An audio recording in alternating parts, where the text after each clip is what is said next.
This time on Roadworthy Rescues, we build a 38 Chevy. By unbuilding it first? Yep. Just trust me, it's fine. I don't know what's going to happen in a foot from now.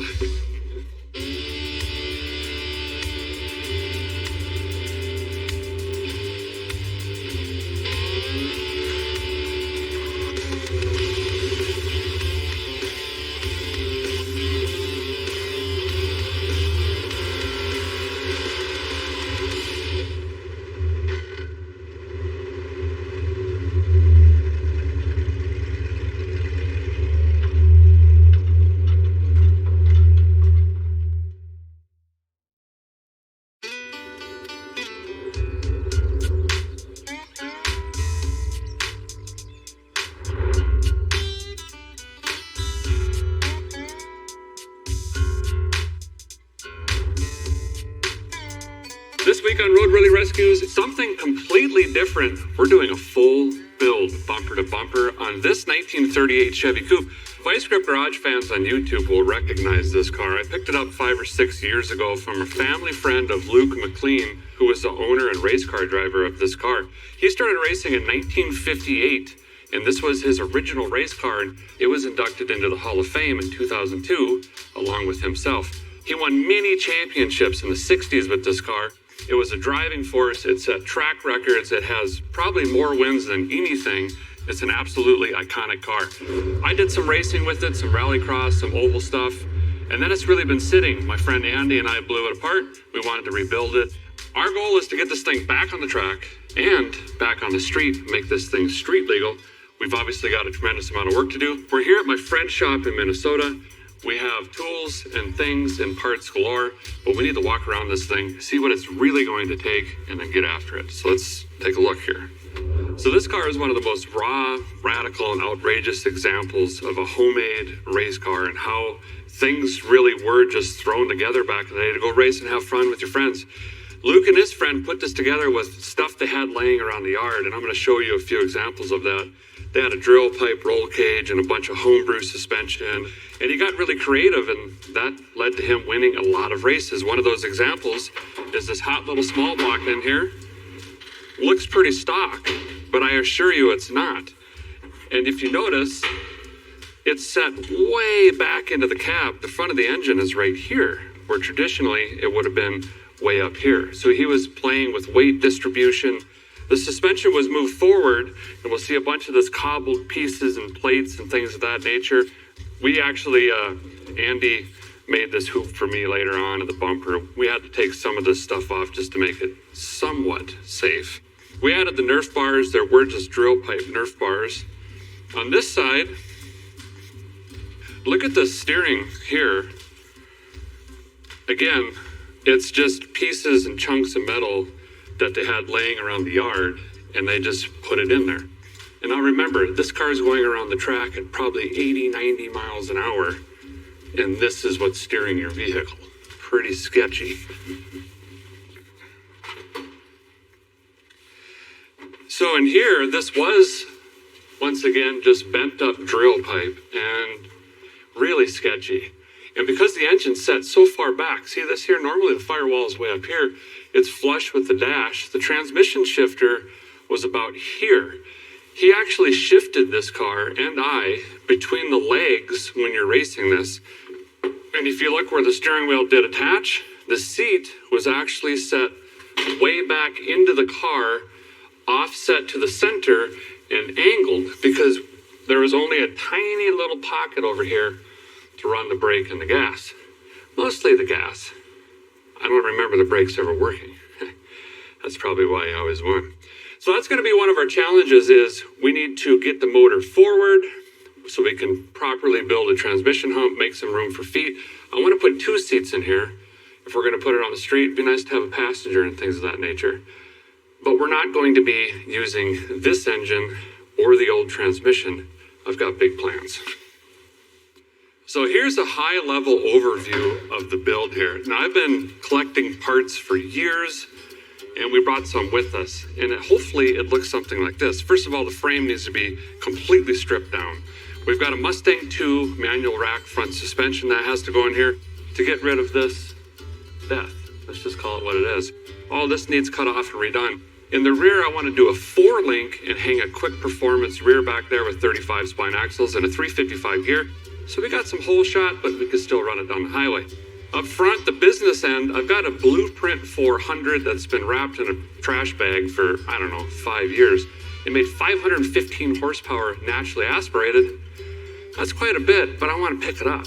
So we're going to throw a Blower Shop 871 on top of that bad boy and really put the ponies down. Behind that, we have a TKX 5-speed I want to put in this. Again, so we have a highway gear, but we still got some grunt down low. Okay, there's a lot to do here in a handful of days, and I think I need some help, and I got just the guys. Andy, you remember Andy, Galaxy, DeLorean? How's it going, man? Good. You're probably excited to get this out of your shop. Yeah, it's been sitting about right there for, a long time. A long time. It's kind of been a centerpiece for the shop. Yeah. But, And now we also need 4-link Dave. Yes. He's back. How's it going? Mobile fabrication unit.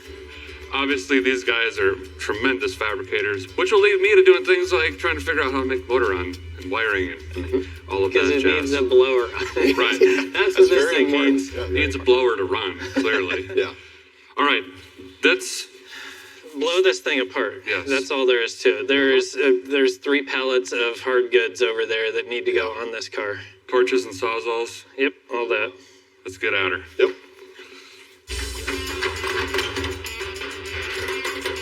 So here's the general idea of where we're going to start here.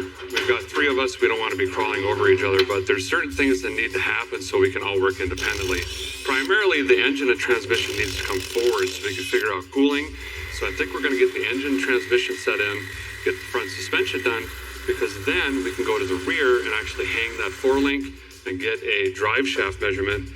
We're going to have to get that out right away because that's got to be custom made. We're not going to worry about any of the sheet metal or tin or wiring or any of that till the very end. Basically, it's bending tube, welding, cutting, torches, all of that stuff, engine transmission placement. There's time at the end, we'll doll it up. Now it's just disassembly.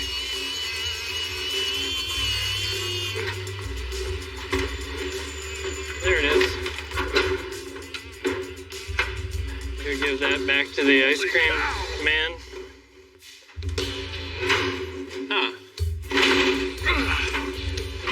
Hang on. How close are we? Oh, wait. Hold on. Where's the rest of guy. This seems really wrong. Hold on. Let's evaluate. I don't know what's going to happen in a foot from now. What if we tip it over? Oh, jeez. This is the wildest thing. Can someone take a picture? Is this gonna work? I can't see nothing. Oh. This is actually going really well. Yeah, what were you guys worried about?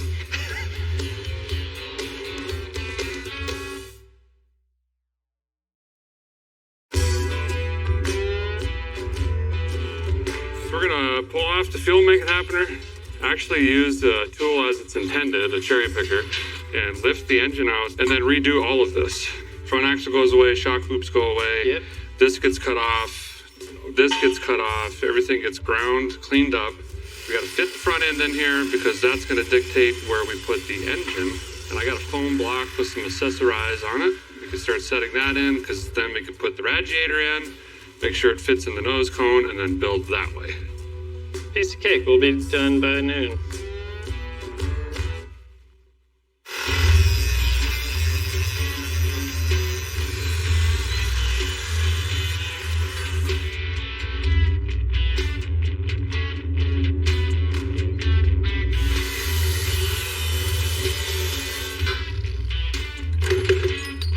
Ah!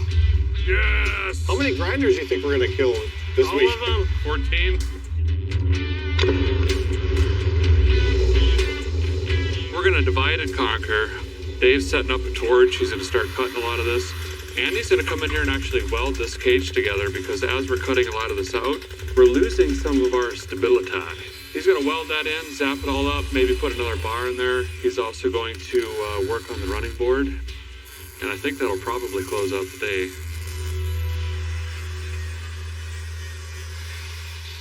I'm working on the little step plate other side, so I'm trying to copy it. I had done it by hand years ago, so I'm trying to use the technology and draw it to CAD, and then go put it on the CNC plasma and cut it out. Save some time, so we'll see. So far, so good, I guess.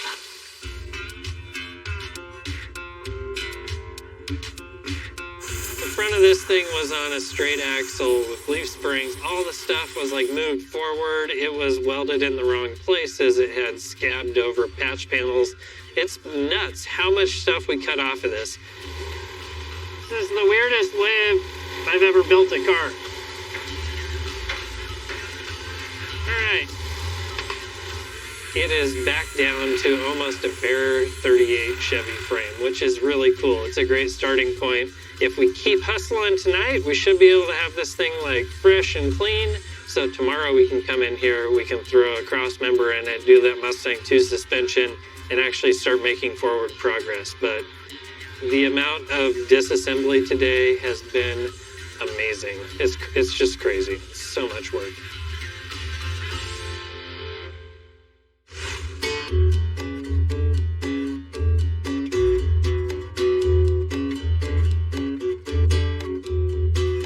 Well, good morning. Day 2 on the 38 Chevy. You didn't miss a lot last night. It was just grinding and grinding and grinding. Lots of cutting. And grinding.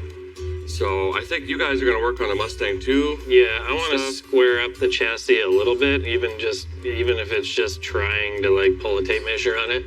And then I want to get that Mustang 2 cross member welded in and start sort of fixing these front frame rails back up so they're not total Swiss cheese garbage. Yeah. So what he's talking about underneath here after we got everything off, it's really rotted, thin metal, stuff like that. So he's going to try to put some stability in it with the help of Andy. I'm going to stay out of these guys' way. I'm going to go over here, start working on engine stuff. So I'm going to assemble the blower. I got to get the transmission out. We're going to see if the clutch is correct. We've got the accessories to figure out. We got a body built kind of back behind us, and then our powers combined in 40 minutes, we'll put the motor in. Yeah. Okay. We are not throwing the solid front axle back in this thing. That was old news. We're now throwing in this Mustang 2 front kit from Heights. This is actually a full independent rack and pinion front suspension. These have been on the market for probably 30 years now, and they always work really good. So they usually fit well, they go together, you don't have problems with them. It's going to be a coil spring, and then I think it has some sort of an adjustable shock that goes in here. We're going to go and fit this to the chassis. It's actually made for this frame width, so it should go together pretty quick. This is one of my favorite kits to do. I've been doing these things since I started doing chassis work, and it's always a good time.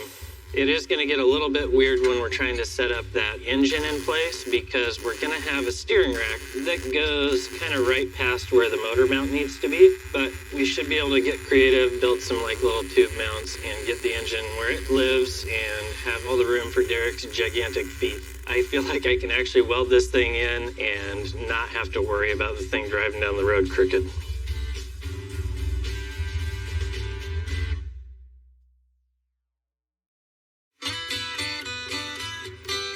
So this is the crowning jewel of the car. It's going to be the engine assembly. This is a Blueprint 400 small block. I picked this up years ago and have had it just sitting in the shop waiting for the day to build this 38 Chevy. This thing here made 515 horsepower at around 5,900 RPM, naturally aspirated. But this isn't complete without the blower shop 871 blower. This is a roots blower that's going to be going on top. Apparently the Hot Rod Garage budget's a lot higher. Their credit card went right through for this blower, so that's pretty sweet. Thanks, guys. Appreciate it. And then we've got a CVF Racing accessory system that ties everything together on the front with one nice belt. It's going to be rad. So I got to build this thing. I'm going to use a dummy block over here to figure out all the accessories, start measuring, start assembling. So when the suspension's done, we can start figuring out where to place this engine in the frame rail. I need to move it way forward so I can fit my big old cowboy boots in there and run the pedals, which we still haven't hung either on something. We need a firewall, and then everything's going to be fine. Just you wait, see, we got lots of time left. No, we don't.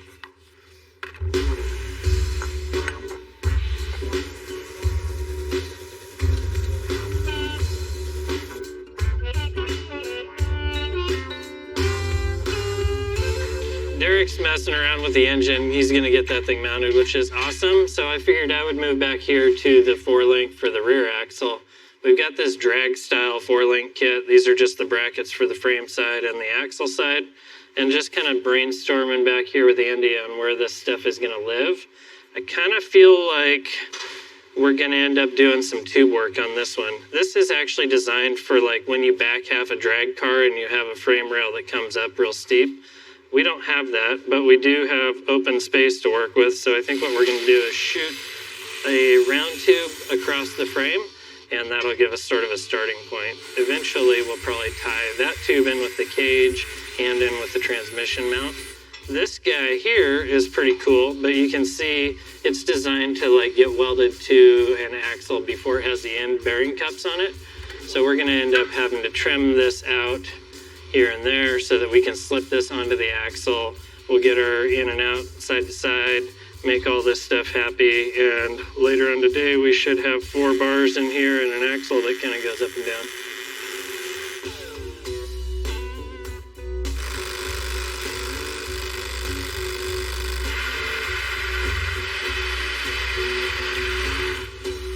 Trying to get the motor mounts situated in here.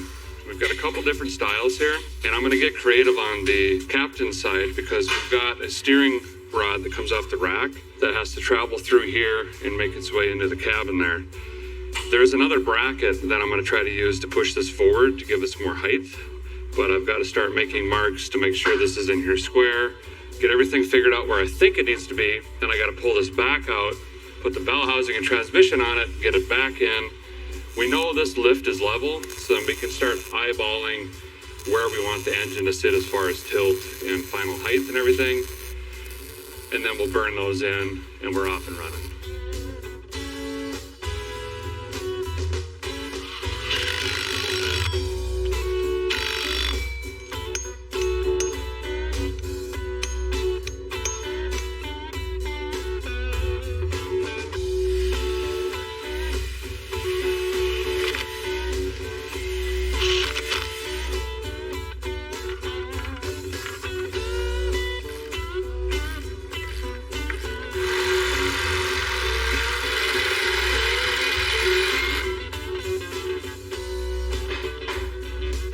Get in there.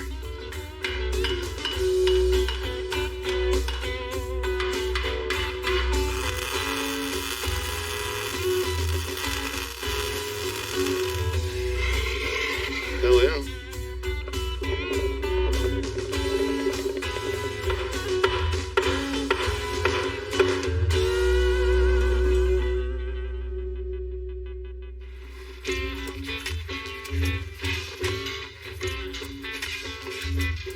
Got it. Okay, that's pretty good. Bang that blower pulley right off on the cross member. Let's go down. Well, it's end of day 2 and we kicked butt today. We actually got a lot done. Cross members in for the Mustang 2. Dave's been working on the back. We got the 4-link started here. Andy's got all the cage welded in, did a bunch of other welding and stuff like that. Engine and transmission are kind of sort of mocked in here. This is where it's going to live. It's only day 2 and I feel like We're killing it, we dude. got a lot done.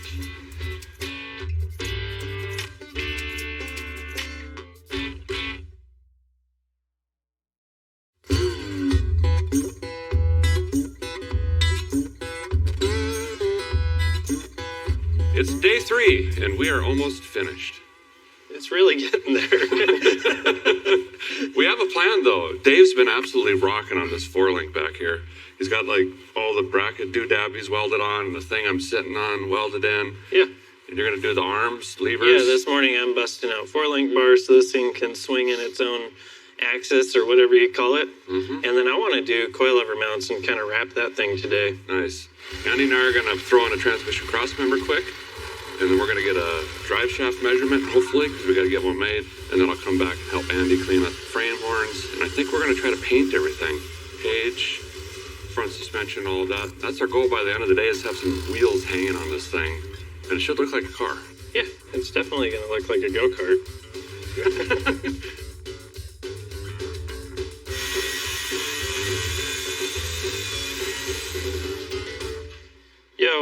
I'm going to be making some 4-link bars here. I've never done one of these drag style 4-links, so I'm not sure where I'm supposed to mount everything, but I think what I'm going to do is find the middle spot, top and bottom, and middle spots over here, and just make bars that fit. It should be fine.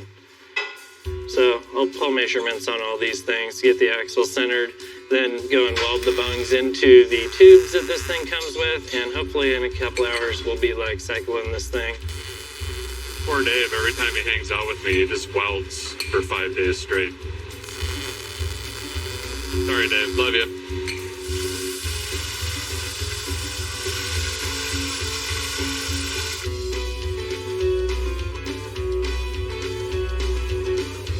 So a guy brought in 2 transmission cross members to give us some options on here because I really had no idea what we were getting into. And there's one that's already lowered, but it wasn't quite enough. So we're actually taking the straight one, running it through the bender here, and adding our own 19.5 degree whoop.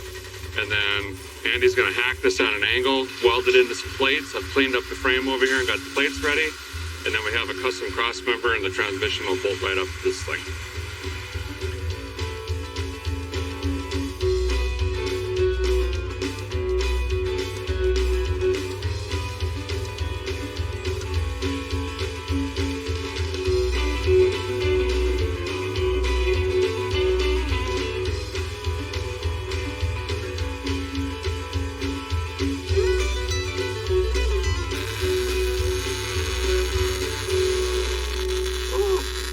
So now that we have this essentially bolted in where it's going to live, and we're just going to have to deal with it at this point, I'm going to go ahead and just yank this back out. I still have a ton of just piddly stuff that takes up time to do.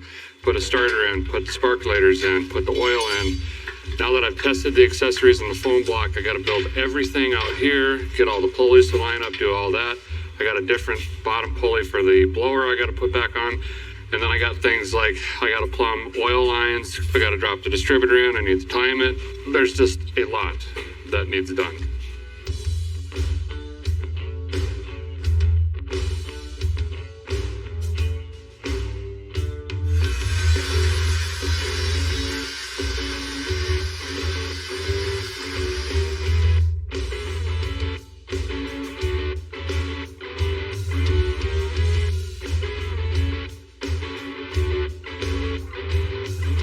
The 4-link all kind of lives in its zone, and now I'm trying to figure out coilovers. I'm trying to figure out like how to have adjustability up and down, and I'm gonna build a little cross member over here, some tabs off of it that'll grab that, and then I believe after that I need to figure out a drive shaft loop. That cross member I just put in is right in line with where the drive shaft's gonna live, but at least now I know where the hoop needs to go and how big it needs to be up or down.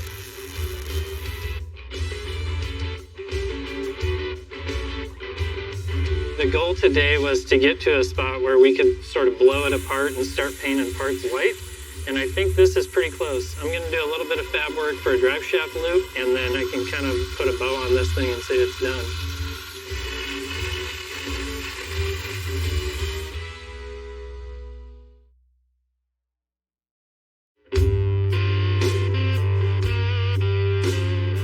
Well, we put in the hours last night, and look, the chassis is all white. Just like Luke and his friends did many times in the past. There was a few different Sherwin-Williams and some sort of out there Bayer paint, all sorts of stuff. But look, we've spent every minute we've been here repairing, patching, replacing, fixing, welding, boxing this original frame and building this chassis because we all agreed that was kind of the cool thing to do. It's got a lot of history, it's been around, and it's the affordable, realistic way to do it. Now, could we have borrowed the Hot Rod Garage credit card again and bought a Roadster Shop chassis and just rolled that thing in and already had the body and engine in? Yeah, but it's not as cool. It's really expensive. It's not realistic, really. And don't get me wrong, they're really nice chassis, but that's just not what we're about. So now we finally get to do legit assembly and start putting all the pieces back together. One of the things I've got to do here is trim this body to fit back on the car. One of our first challenges was trying to figure out where to put this engine and transmission because remember, the way that Luke had the engine was set way back in here like this, but the exhaust tucked and went under the vehicle. Well, now we've got some really cool side exit headers that kind of complete the look that I want to do with the car. So I'm going to have to trim and it's going to clean up the look of the body from the side anyway. And then Andy's going to have to figure out how to make different mounts and tie this into the chassis, most likely with some gussets along the A pillar and B pillar. So we're getting ready to grab that thing, walk it over here, and just throw it right back on. The problem is Andy did such a nice job with this cage. It's really tight on the car, so you have to like stretch it and fit it over because the cage follows the body lines. Things are going to happen quickly. It's going to be awesome. Get it down. How's it going over there? How far are we? It's going good. Okay, if you get your hand out, it might go. Who? You. Yeah, you, yeah. What's wrong with it? We're going to We're go going down. down already? I thought we were going forward. Further. Oh, just fall right in place. Is Travis still There alive? it is. Travis, come in the trunk. Okay. Now back. Up and back. Oh, okay. That's it. That's close enough, I guess.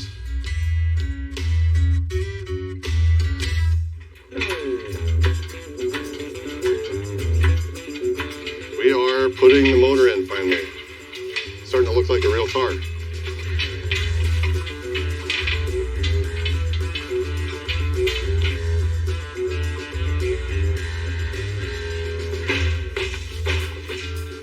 Okay. Easy. Okay. Oh. Yeah, you just need to go look. There you go.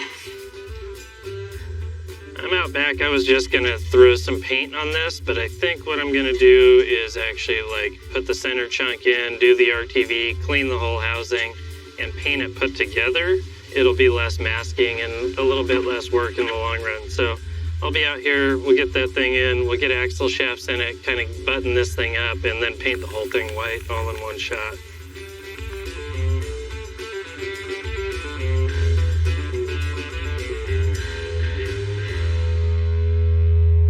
So a guy pulled the valve cover off here. Out of necessity and curiosity, I wanted to see what was inside of this engine. Again, I've had this for years after I got it, and it's just been sitting. It's got comp valve train in it. Looks really nice. It's got the blueprint heads, obviously. It's a roller cam. But we needed one valve cover off to slip that blower manifold in. Otherwise, it sat on the edges of the valve cover. And I'm also going to take advantage of this, setting this to top dead center by watching the valves here operate. So I'm going to hook up a jump box here in a minute, crank it over. We'll watch this valve train move. And once that piston's at top dead center, I'll have my timing marks, and I can set this at initial timing and then drop my distributor in. So when we go to fire this thing up eventually, bam, it should light right off. Now is also an excellent time to get any of this dirt and debris. It's been sitting in a barn for years. And I'm gonna dump in my engine oil, slather up all the valve train, good opportunity. That'll be in, and we can take off this no oil sticker as well.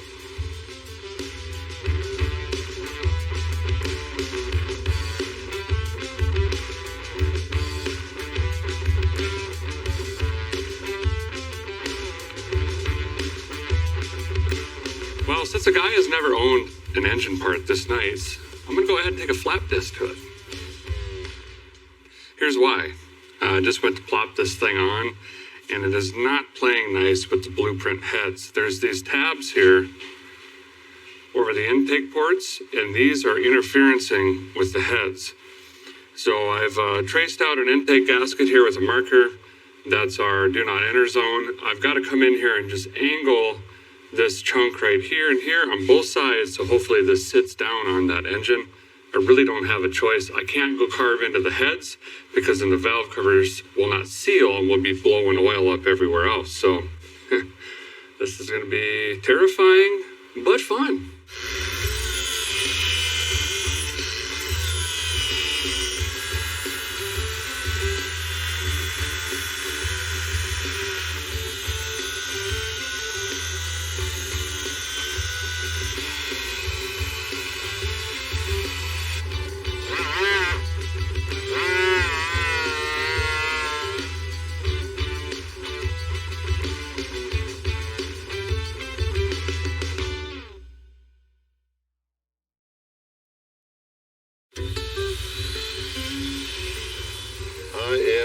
Ready to figure out plates to tie the cage into the body because now we don't have any body mounts on the front.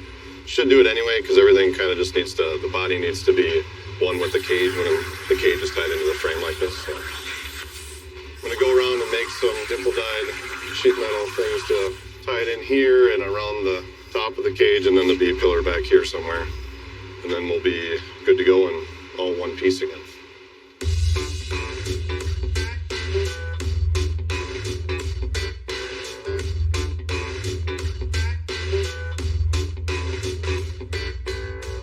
Drive shaft coming in. Coming in hot. That goes through that hole. Right here? Yeah. Oh, okay. And then up to that thing. I was going to say, why did we put that there? But, you know. Oh, thank God it went in. Look at that. That's easy. Just let it hang and I'll go grab the axle and hopefully all these things attach to other things in the right spots. That was cool. We just randomly gave a drive shaft guy some notes yesterday and now we have a drive shaft. We'll find out if it's the right length or not here in a second.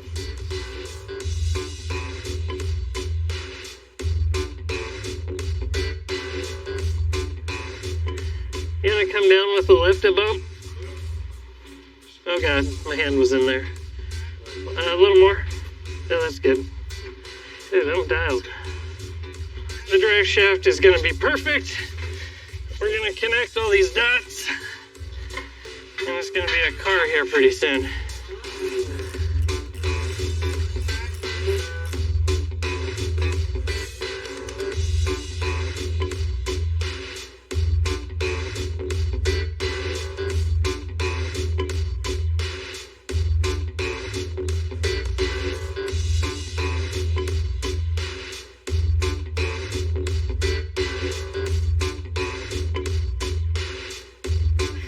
Get a hell yeah?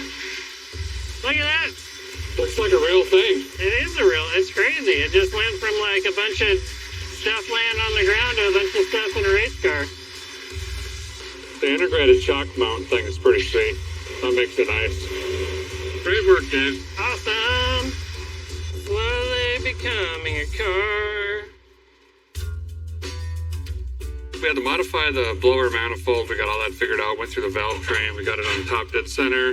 Did some clearancing on the valve covers. New gaskets there. Got everything mounted. Now I'm going to probably stab the lightning whirler in the back here while I still have some room and get that set to initial timing. I got to pull up the paperwork on this. I'm guessing it's probably 16 to 18 degrees. That's pretty much every small block.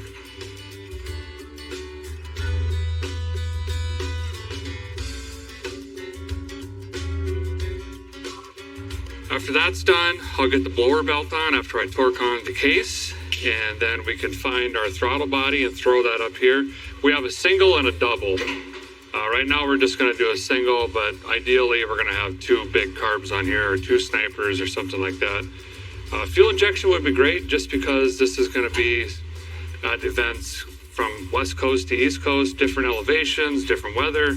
And it'd be really nice just to lean in, hit a button, thing fires up, and you don't have to. What's the elevation at the Atlantic Ocean? Yes. And then Pacific Ocean's different? Oh yeah, big time. Okay.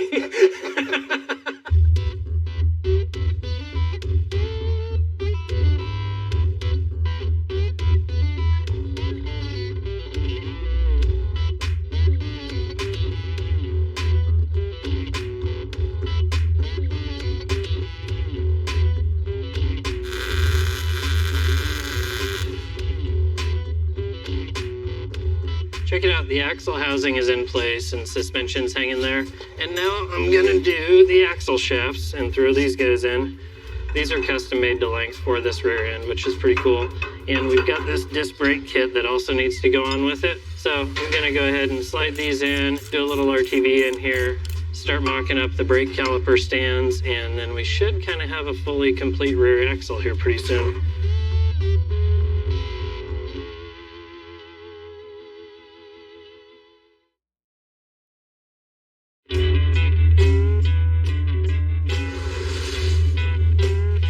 Well, good morning. We're back on the 38 Chevy. We're here in central Minnesota at my friend Andy's place, trying to get this car put back together that he and I started, I don't know, 5 years ago, probably.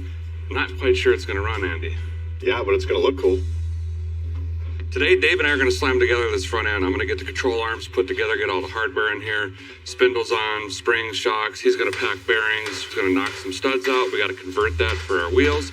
And hopefully here shortly, we're going to have it down on the ground and all the paws.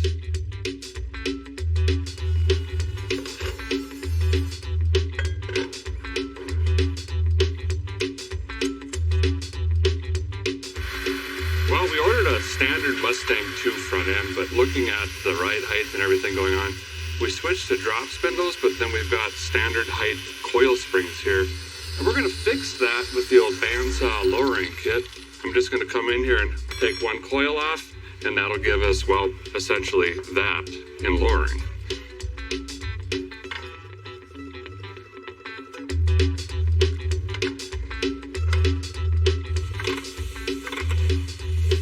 Okay, keep going. Keep going. Okay.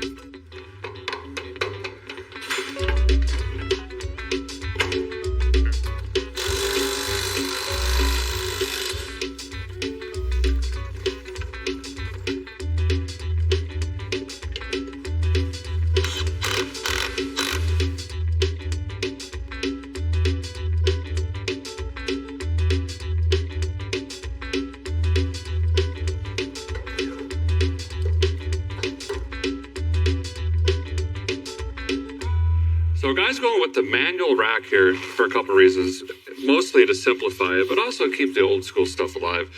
So you'll see here we don't have a power steering pump or anything on the engine, which means we'd have a big traditional honking gearbox and the hydraulic lines and all that. Instead, this is going to take care of it for us. It's just a manual rack. This simply basically goes up and attaches to the steering wheel and you muscle it around. And I say muscle it, but it's really not that bad. This is going to attach right here. And then we'll put some doodabbers on right here, that right into that. And then we can adjust our toe in. We'll have to do camber and all that. We're going to kind of rough it in. Then we can start on a steering shaft that's going to work our way under there, through a firewall, and up into the cab. There's a whole chunk of front end here that I just sawzalled off. And we got to start redesigning that and come up with some way to mount the radiator and shape the front. It's going to need a bumper or a push bar, something that can get through the wall of the tavern and that stuff.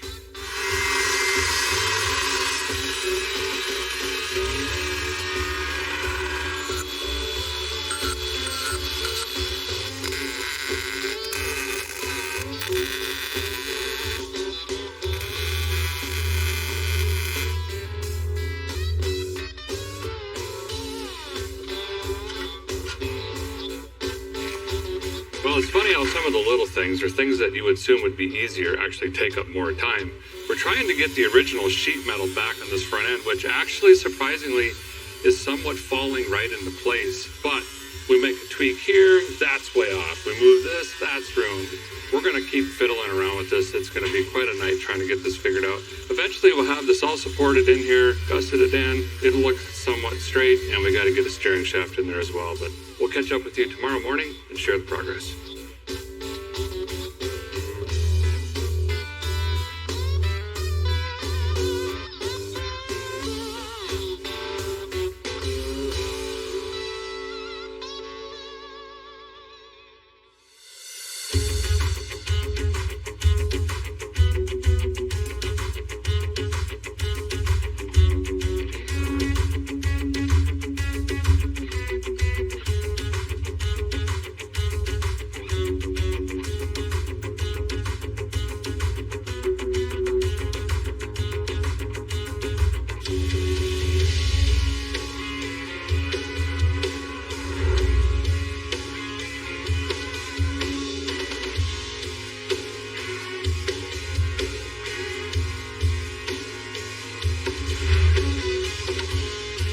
Here is the Hall of Fame 777 1938 Chevy. No, it doesn't run, and we didn't get to the interior and stuff like that. We ran out of time, but in no way is this defeat. This is incredible, and we did a lot of work thanks to Andy and Dave in the amount of time that we had. I mean, this thing basically is brand new other than the body. Everything pretty was wild. touched. I was looking through my pictures on my phone, and this thing was blown apart like 2 days ago. This is an early 60s champion dirt track car that was inducted in the Hall of Fame, along with Luke McLean around 2007. And he actually went back and rebuilt it again with his friends and started racing it and winning once again. And you drove this and raced it around a track in that same form? In that same form. Yep, it was wild. So I've been dreaming of this car, how it looks right here for a long time, and this thing was rad. We actually ended up spending 3 full days repairing and patching and adding to the original frame, and basically made a custom chassis on this thing, which I think was really cool. Yeah. I agree. I think doing all this work to the stock frame may have been a lot of hustle, but it's still cool to be able to say that's the original frame. Yeah, absolutely. Now it's got a Heights Mustang 2 front end on it, and Dave killed it on the back end with like a very racy adjustable 4-link back there and custom drive shaft hoop and all sorts of stuff. It's pretty trick. We've got a Blueprint 400 in here, and it's got a blower shop 671 on that. We're going to have some sort of Holley fuel system. I haven't decided if we're going to poke it through the hood or go duals yet. Time will tell on that. We've got a Silver Sport Transmissions TKX 5-speed in here, and the package as one is going to be a handful and a lot of fun. I hope to do road course stuff, drag racing, dirt track, cruising events, drag weeks, ice cream, tavern trips, you name it. Everything. But it doesn't run. Nope. So, there's a track back here. Do you have something we could maybe? I got a couple, 2 or 3 things we could rip. All right. I think this ends on a high note. Go break something. Let's do it. Backyard dirt tracking.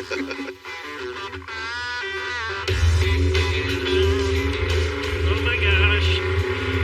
This time on Roadworthy Rescues, we're going racing. Oh, jeez. Oh, wow. Oh, that's enough.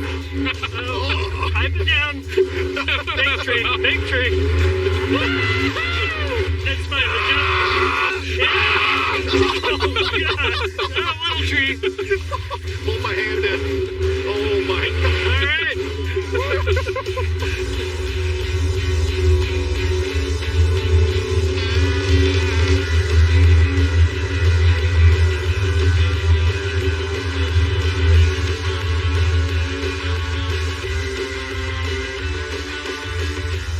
Going to do it for this episode and season of Roadworthy Rescues, but stay tuned. There's plenty more to come.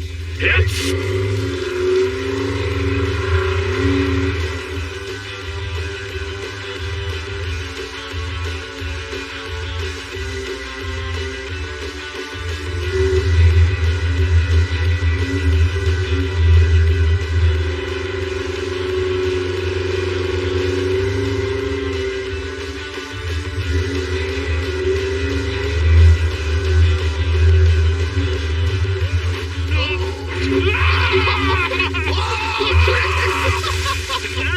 It's too narrow right there, evidently. What are you doing down there?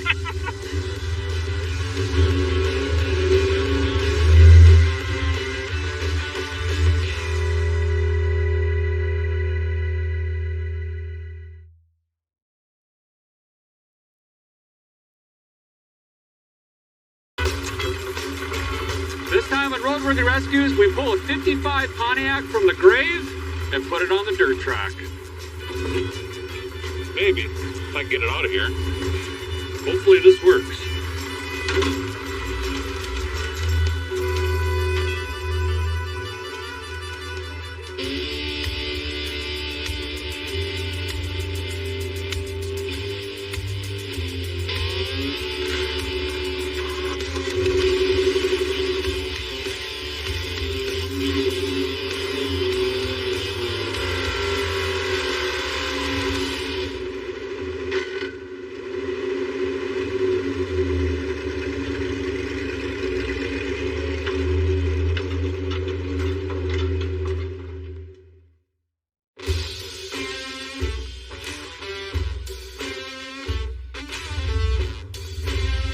This week we're back in Tennessee. We're rummaging through hubcap hills, and I think it's time we do something with this 1955 Pontiac.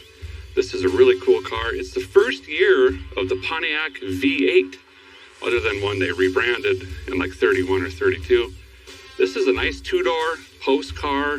It's pretty complete, but it's going to take a lot to get this thing going and back on the road. But let's walk around it, see what it's going to take, and then devise a plan to get this out of the brush and into the shop. Let's see if we can start in the trunk, actually. Here's something pretty cool. We actually have ignition sticks to this unit. I always like to start in the trunk, see what kind of engine parts we have laying back here. Wow, nothing but a spare that we probably could use. Oh, we got severe weight reduction on the deck lid. Let's just pretend we didn't see that. This is very Buick-esque, this Pontiac style, but it has really cool features like this right here that actually matches the hood on the other side of the vehicle. Speaking of hood, this head thing lights up, which we have to get that working, if nothing else. Open. I don't know how this works, if it's Bluetooth or... There we go. Sweet. That's the Strato Streak. It actually looks a lot bigger than it is, but it almost looks like the Buick Nailhead. It's just a little 287 though. We got completage. Fuel make it happeners there. Lightning whirler. Brad's here. Generator. Complete with belt. Probably no warranty on that. I know there's a lot of stuff here, but man, it's gonna need some work. All right, so now let's jump on the inside of this rig and see how that has fared the last 700 million years that this car's been on Earth. Oh. Wow. It smells like a violin full of old dentures. It's got a very woodsy, moist smell. This is really cool.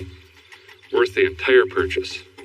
Steering wheel, dash looks amazing. But I loved how beautiful the styling was in the 50s.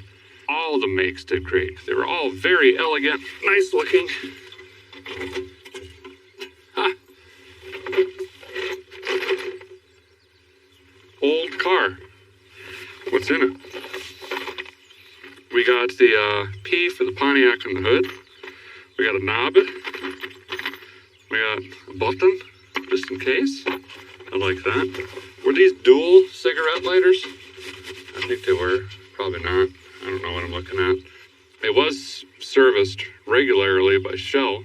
The stickers start here and go all the way down the side. And the door is equally as rotted as the trunk, unfortunately. Ooh. We also got an ankle vent. Severe ankle vent. It's really rusted. Really rusted. That's fine. Okay. That's our Pontiac.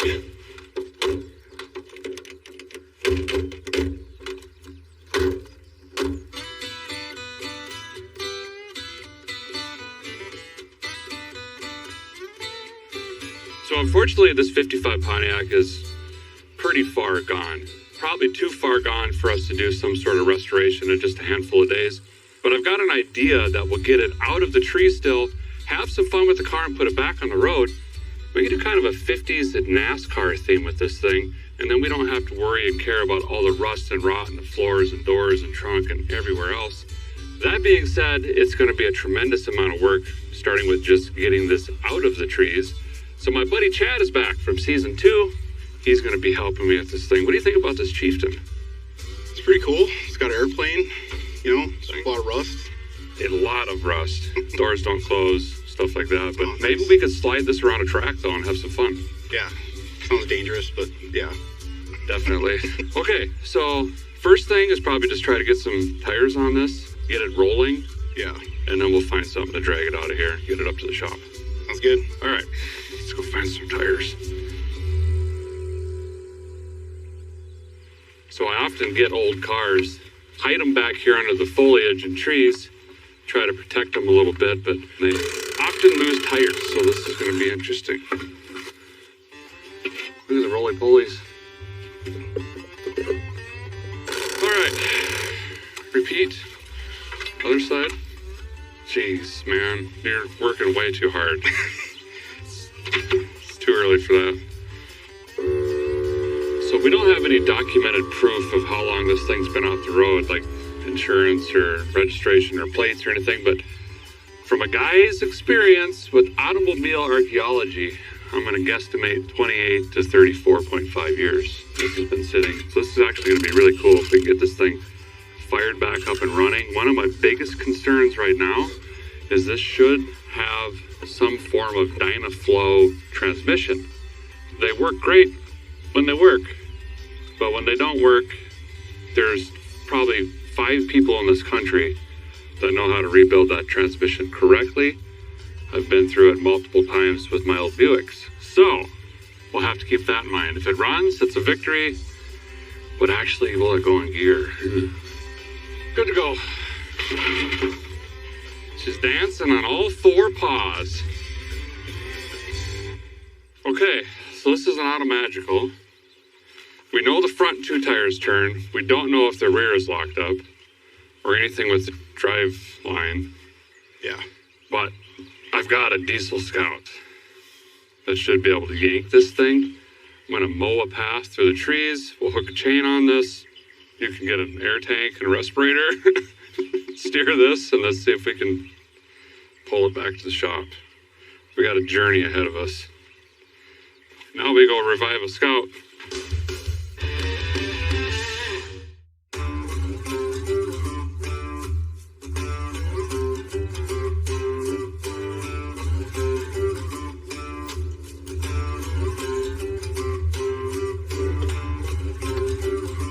There it is. It's got air in the tires, so that's good. I can't even remember the last time that thing ran. This is a 1980 International Scout. It's actually a pretty rare one because it has the SD33 turbo diesel. They only made a few of these. Pretty gutless, but it's reliable and 4-wheel drive. Seem to have a reoccurring theme now where we get an international running and pull something else out. Now it's the Pontiac. Okay, this is gonna be sketchy. Hopefully this works. This side's rolling. This side's locked.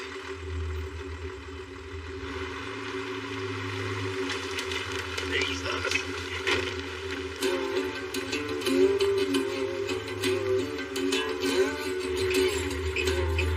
Can't see nothing. It's rolling now. It is? You want to unhook it? I'll spin around. Okay. This way, if you get cooking down this hill, I can grab a gear before we Bang. get. So I might get a little. I might grab third. That's all I'm saying. Okay, now we're almost out of the trees. We got to go down a trail, through a hayfield, basically down the road to the shop. Should be fine. Love this old Scout. Utilitarian tractor-like. It gets the job done. Go!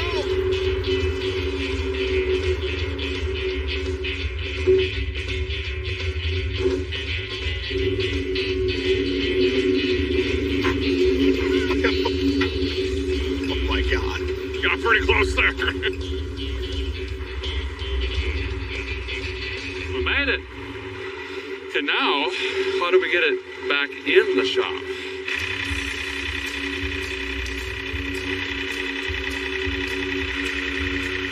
Wow, it rolls really good, actually. That's surprising.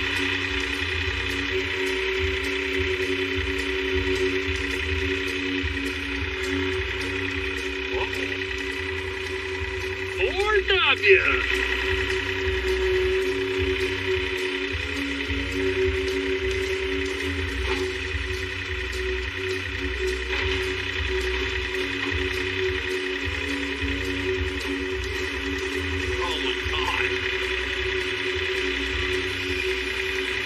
Little ambiance. That was personal. Why is it so poop-like? We've made the trek. The car is in Vice Grip Garage. Now, here's the plan. We don't have one. But I think we should start with seeing if this actually runs. first, and it's going to get pretty dicey. But let's get this hood off so we can actually see, get over the fenders, work on this thing. We're going to start with the basics: spark, fuel, compression, probably also check the gears, and we'll probably end up with the least important: brakes. Hopefully it runs. It's been sitting a long time. All right, you want to bang on that key and we'll see if this thing spins over? Yep. We got a inline light bulb checker doodabber. This bulb should flash if we got sparkles. Fingers crossed. Oh. Okay. It's got vacuum and it's spinning. That's really good news. I was worried this was going to be a boat anchor. I'm going to try to prime this. Hit her again. Oh.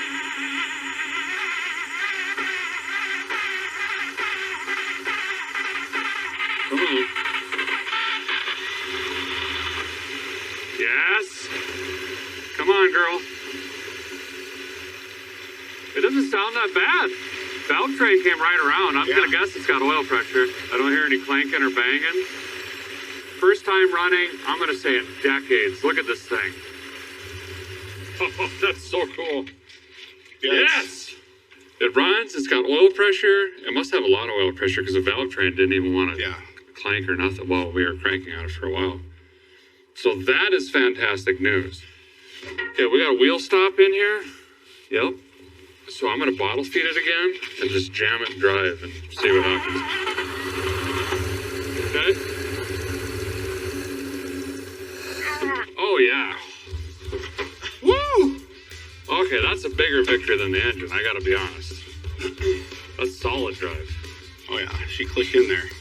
Oh man. That just saved like 2 days. It would have been a big project converting this to a power guide. But now we can do fun things like brakes. Sweet. Early lunch. Okay, let's get it up in the air and see what the bottom side looks like.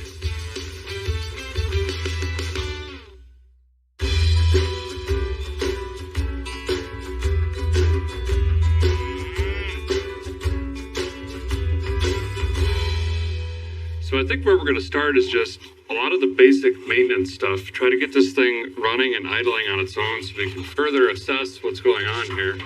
I'm going to drain the transmission, shift machine, they'll go forward, go backwards box. Chad's going to crack the plug on like fuel tank, see if anything is even in there. Oh, it smells real bad. That looks like 10W30. It's like fresh motor oil. Oh, that's brutal. So we're getting into the Earl filter here. This one's a little bit different. Some of these older rigs, you just have a canister basically, or filter insert would go in the canister and then boop, you just put this up. So eventually, obviously, as automobile progressed, you get the whole thing to spin on. In this case, you keep reusing the can side and just drop this in to change your filter. Ooh, and that is one slimy, not so goodish looking filter. Triple trapper. That's cool. An old triple trapper. Ah.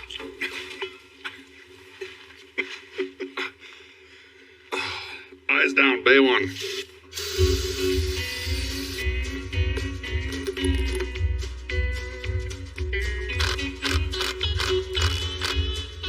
Triple trapping.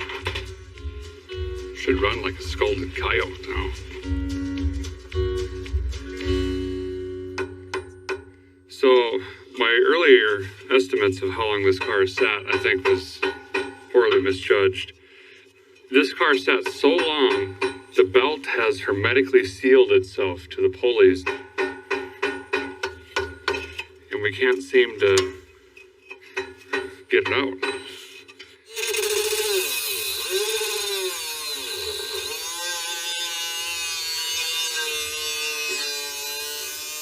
A really sweet idea.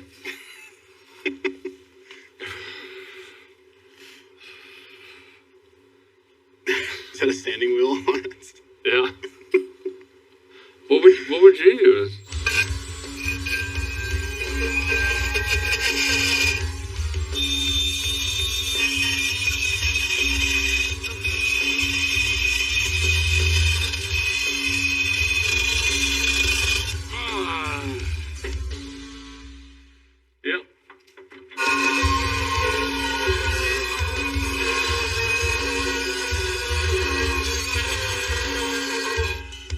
this episode of Tennessee Metal. See what I did there? Okay, put that belt on.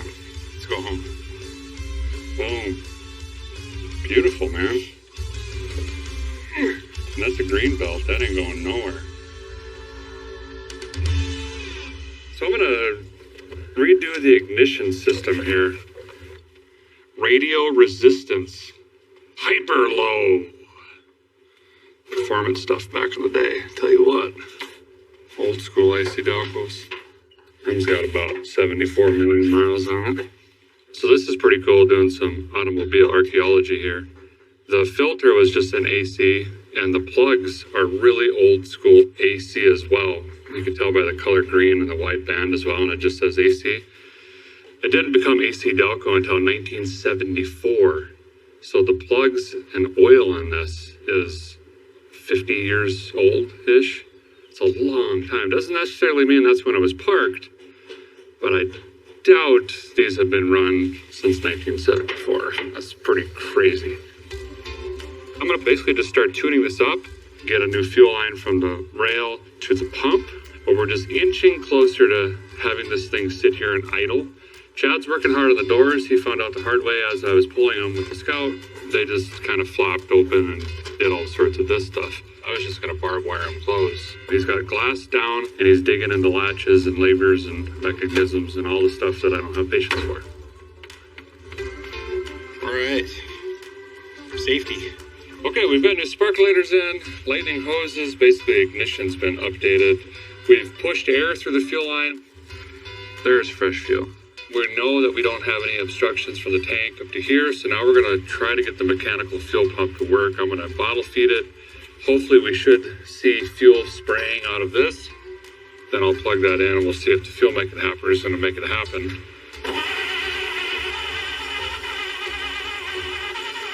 Whoa, whoa, whoa. It's pumping. So let me plug this up. It's crazy how this thing is just like slowly coming to life. Okay, give her a go. Uh-oh, again.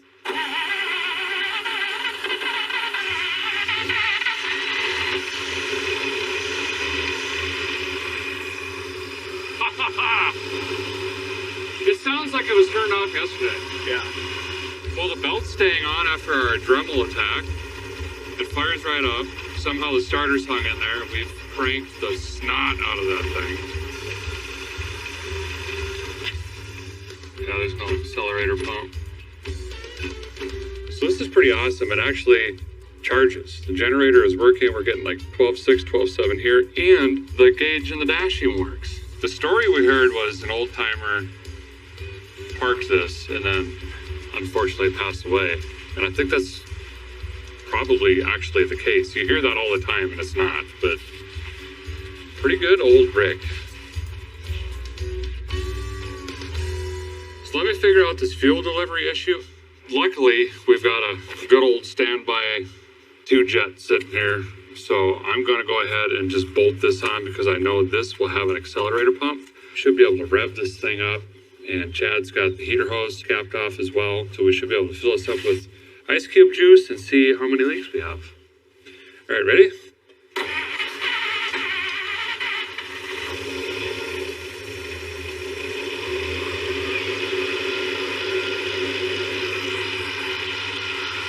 Sounds so much better. Yeah.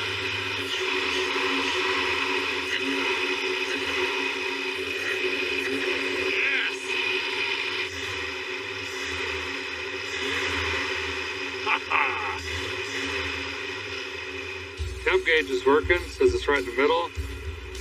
Says it's charging. Oil pressure's in the middle. Horn kind of works. It's pretty pitiful. I think everything works with the radio. The dome light. Why did that all of a sudden start ripping? Vacuum. Plug that. The car is slowly coming alive. I just tried that a minute ago and it was like, yeah. Now, that's a get the heck out of the way. I got a Pontiac.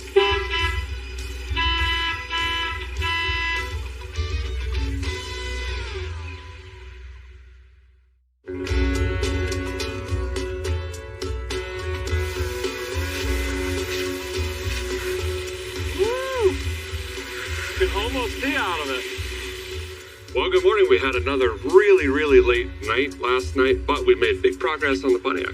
Yeah, we got the brakes figured out, we got the rear brake drum turned, and now it stops going forward and backwards, so we should be good for some driving around in the track and stuff like that. We got the master cylinder replaced, and we had to replace a lot of lines. We got a brand new line to the rear, both front sides, the rubber lines, all of that. But it's bled, feeling pretty confident. Then we got the exhaust fixed. We cut off the old muffler, straight pipe through with a little turn down. We're kind of just tootling around with little things here, waiting for Browder to show up. He's going to start hand lettering and painting this car. I have started taping, which that's going to be a big process. We're going to get all the chrome covered because the nanosecond that lettering is dry, we're going to clear coat this thing in and make sure we preserve and protect all that hand lettering for years to come. And then we can finally go enjoy this thing, hit the highway, find a track. Oh yeah. All right, taping, commence.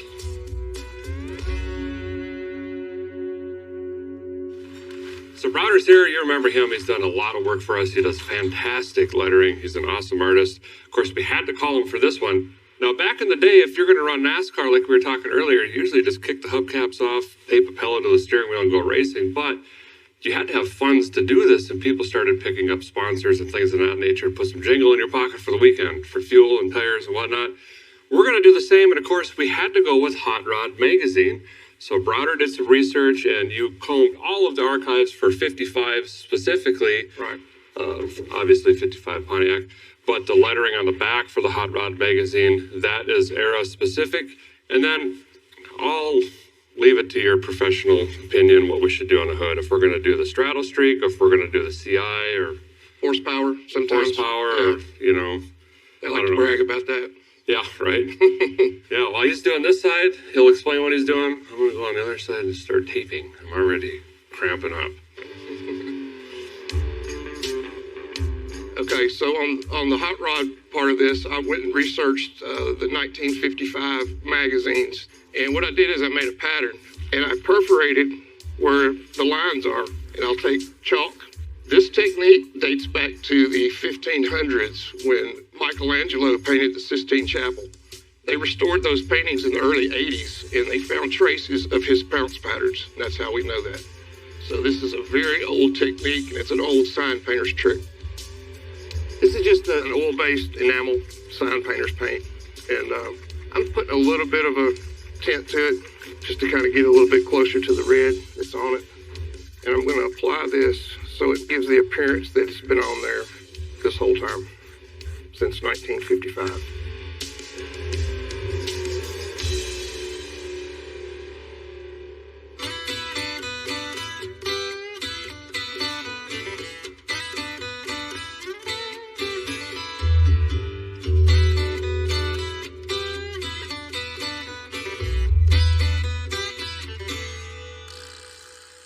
Browder's up on the roof now, putting our driver, and he's going to be putting on there Robert E. Peterson. Now, some of you might be familiar with that name, but it's the founder of Hot Rod Magazine, i.e. the quarter panels back here and Fast Forward, Motor Trend, and, well, honestly, this show. So I thought it would be really cool to get him up on the car there and be a tribute to him as well.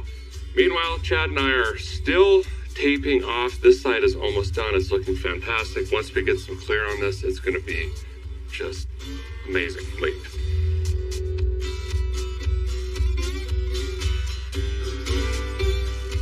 Well, Browder, once again, you absolutely crushed it. I love how you used the paint that was there and worked around it, and it just looks incredible. Thanks again, man. Thank you. Appreciate Thank you so it. much. Yeah. Woo!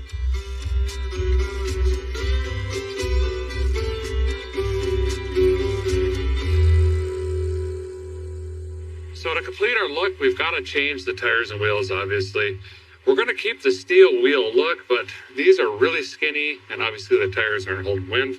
So we're going to upgrade to some 15x8 steel wheels, and then the BF Goodrich radial TAs. These are two 1570 15s. And of course, you got to do white letter out, right? So we're going to mount these up first, and then I'm going to paint them. It's going to save a bunch of time and hassle. Just lean in, and I'll Put my face by the side. just...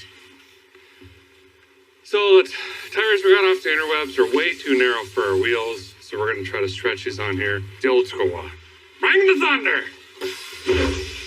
Didn't work.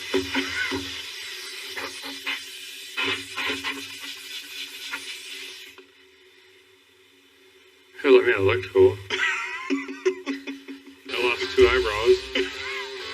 Hit her! Boom! That time it went.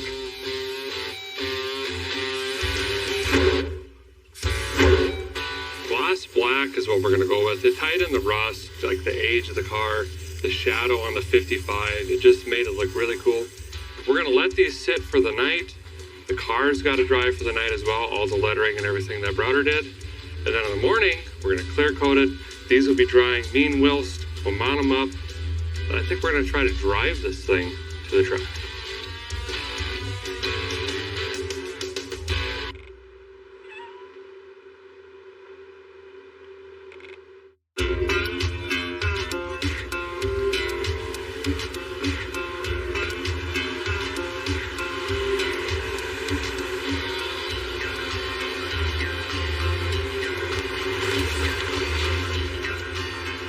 Garage gets a whole new studio, we get a bouncy castle.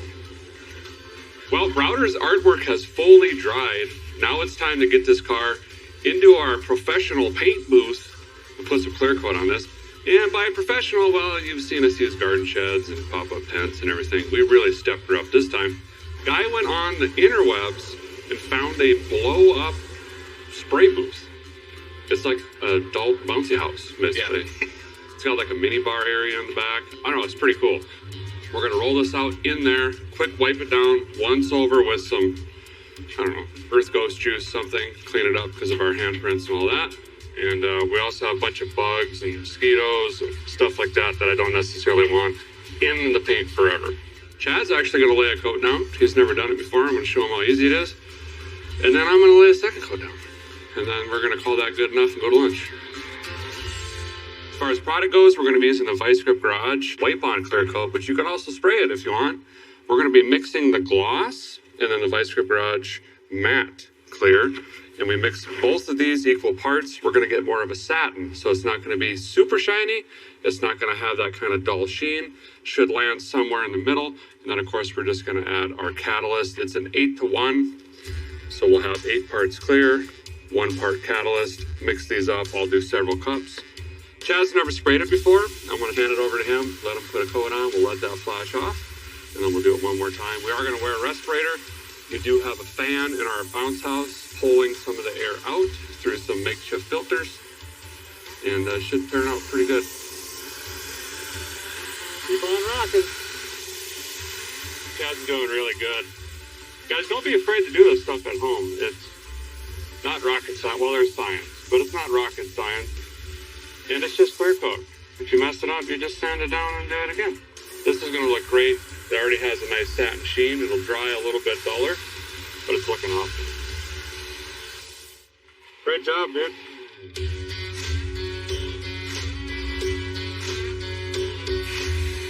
Feel the rust blowing? Oh, yeah. Seal it in. Yeah, we wanted to get that in there.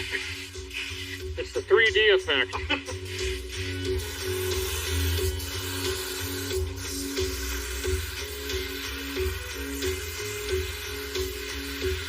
Now we just let it bake in the bake booth. Higher than Snoop Dogg and Mount Everest. Woo! Hey, the car has baked. It's dried. It looks absolutely incredible. The rust, you can see this really darkened up. The shadow looks great. And it brought a lot of this red back. Remember how there was such a big contrast between the hand painted and what was here? Now they virtually match. And it just tied everything in beautifully. And the best part is this awesome art here is going to be protected now for years and years to come. So we're going to roll it outside of the booth here. It's about 317 degrees in here. Get it back into the shop. And then I think that's it for the looks department.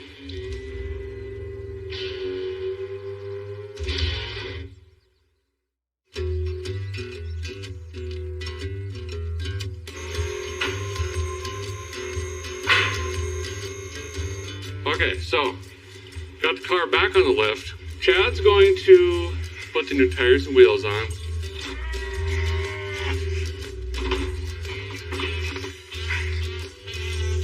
Okay, get out of there. Easy. It's just hot rodding, dude. While he's doing that, I'm gonna throw sparks at the fuel tank right now. We have a fuel delivery issue. What happens a lot of times is varnish, rust, old gas gets just congealed into like a jelly in the pickup tube or the screen itself.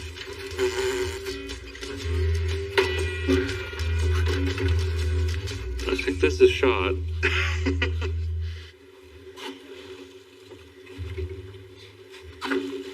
Shouldn't sound like the rising tide in there. It's full of rust. Okay, I guess we're putting a fuel cell in because race car.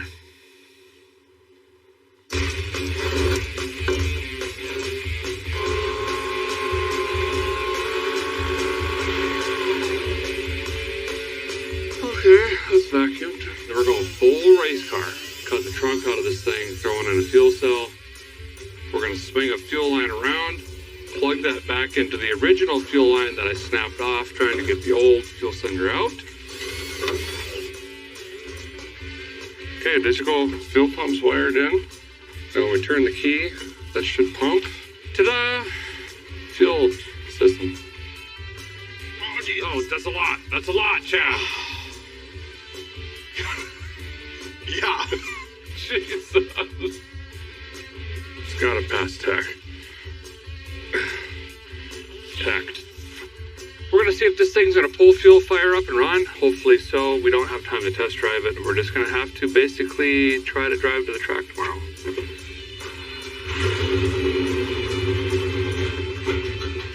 No, this thing's gotta pull fuel. Hold on. Come on. Come on. Come on. There it is.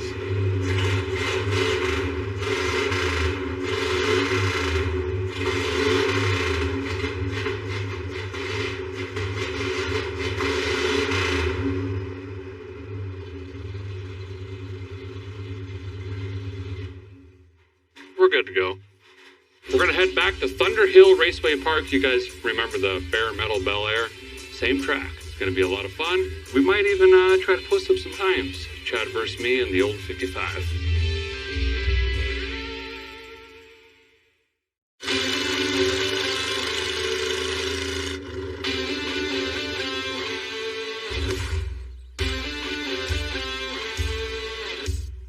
Well, we have successfully made it to Thunder Hill Raceway. This is a quarter-mile track, and get this, the bank angle is 33 degrees, which is actually more than the famous Bristol track. This is going to be a lot of fun. Racetrack here, don't go off that side over there. Now, this is cool. This is what they did back in the day, and we've been saying this, but we dug this out of the trees, put some basic maintenance items on it, kicked the hubcaps off, and we're here just to do some fun racing, go around the track. Maybe try to keep it off the walls because we got to get home in it. Yeah. Do you want to go first? Yeah, otherwise it'll be wrecked. I won't get to go. So. Good point. Take the helmets in it. Have fun. All right.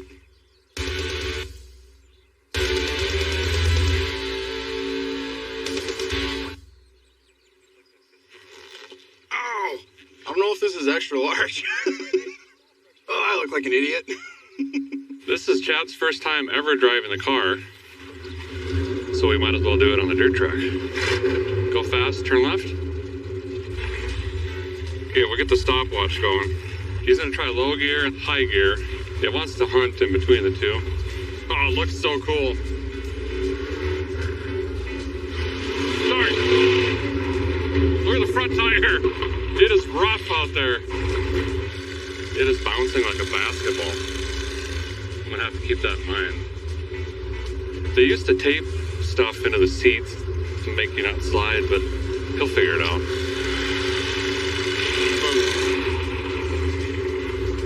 29.33. I can't remember what we were running in the bare metal Bel Air. I think it was slightly faster. But this one looks way better, let's be honest. Give her! Feed her the onions! Visors are all shook down. 29.47. Consistent little devil. I can't do math, but that's really close.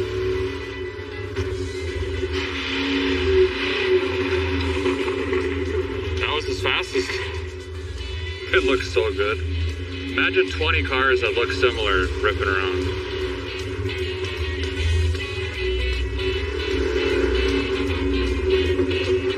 Look at the intense look. Really dialed in. 28.44 is probably a record. Oh, pit stop. Is it getting hot at all? Still as well, pressure? Sweet, dude. Dude, the front tires look like they're about to rip off of this thing. Like they're bouncing off the ground. Right here, it's so rough. It's like everything's fine. Those look cool. You ran really consistent. You have like a pry bar to get this off, or? It survived. It was pretty shaky. Especially there's massive potholes right here, but other than that, it wasn't too bad. I mean, the front tires pushed a little bit, but now I got it tacked up for you. It'll probably be able to just... Okay. Got the track dialed. Yeah. Oh yeah, this is like a child's medium. Were you in low? Yes, just leave it low. Yeah!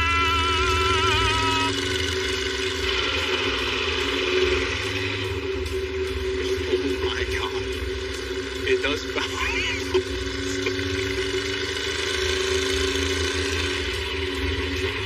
I can't tell if I'm going fast or not.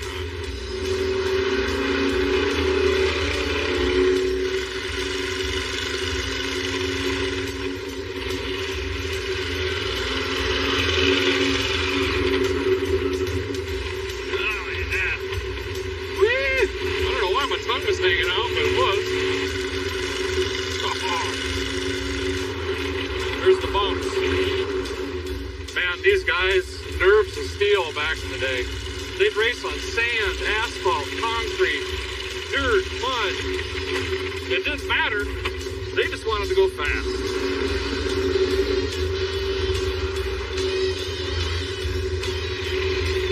I gotta try to figure out this corner.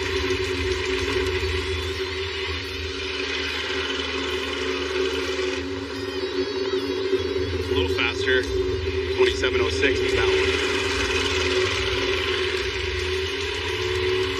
Now he's sending it.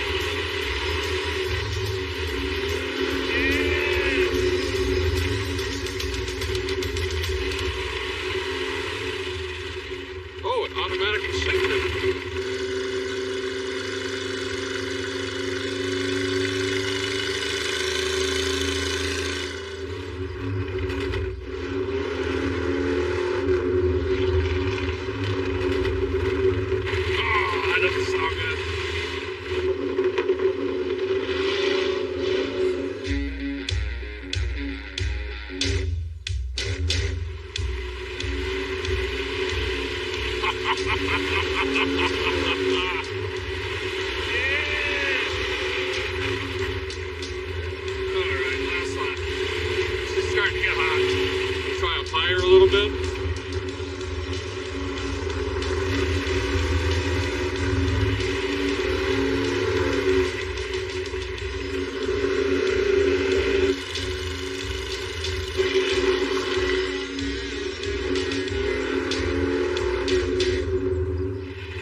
I could just only imagine being door to door with cars like this. Very little control.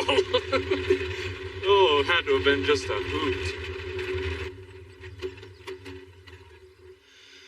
I accidentally deleted it, so now I don't know what it was that you ran. Oh, that's no, all right. Just kidding. Lap 9, you ran at 2482.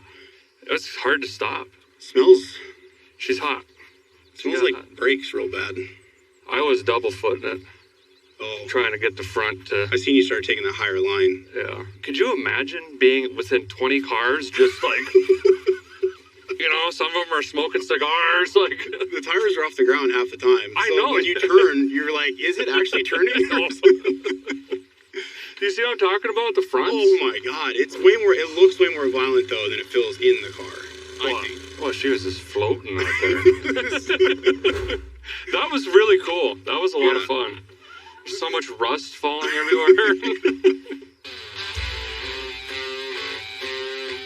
Well, there you have it. For a little of nothing, we pulled this 55 Pontiac out of the trees, got it running again, made it to the track, drove to the track, we raced it around the track, and now we're actually going to drive it home. Put some basic maintenance items on it, spark plug wires, cap, rotor, brake master cylinder, and ran some new lines, rubber hoses. We put a fuel cell in it. We never touched the coolant, not even the hoses or anything. None of the shocks, none of that stuff. We did throw on some white letter BFGs, some 15x8 steel wheels, the beautiful artwork by Browder, and then the Vice Grip Garage clear coat just transformed this car entirely. Never even touched the interior, but that's what's great about this is for basically nothing. We have a fun running, driving classic back on the road. That looks great. Well, that's going to do it for this episode of Roadworthy Rescues, but be sure to stay tuned. There's plenty more to save. Hey, we rented this track. We might as well use it up. Absolutely. Do some more laps? Oh, yeah, definitely. All right, let's do it.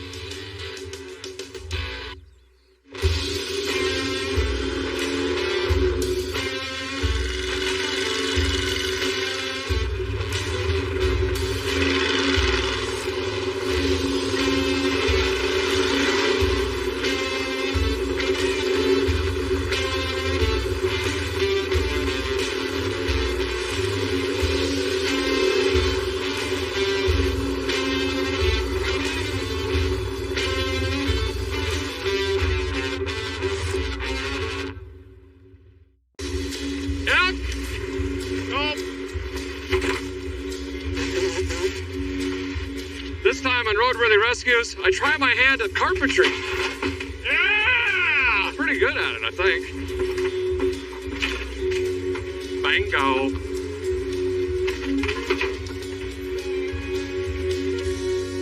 What are we doing? I don't feel like this was right.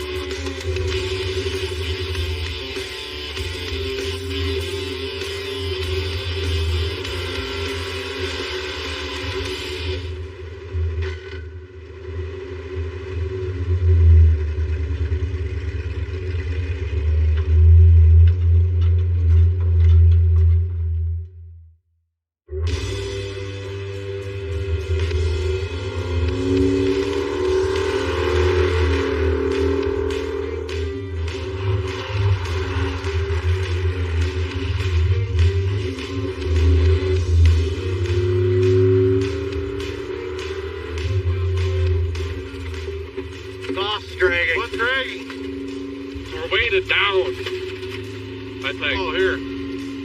Yeah, that helps.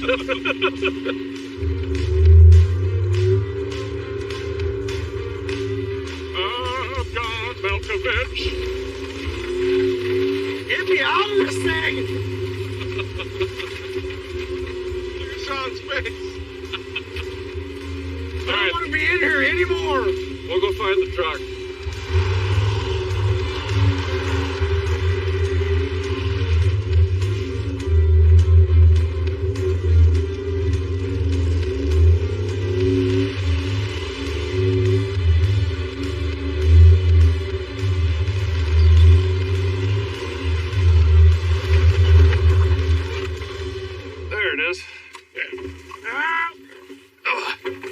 Should still be behind the bins up here. Hardly a tight fit at all. You fit pretty good in there. Oh, there she is. Gramps' old truck.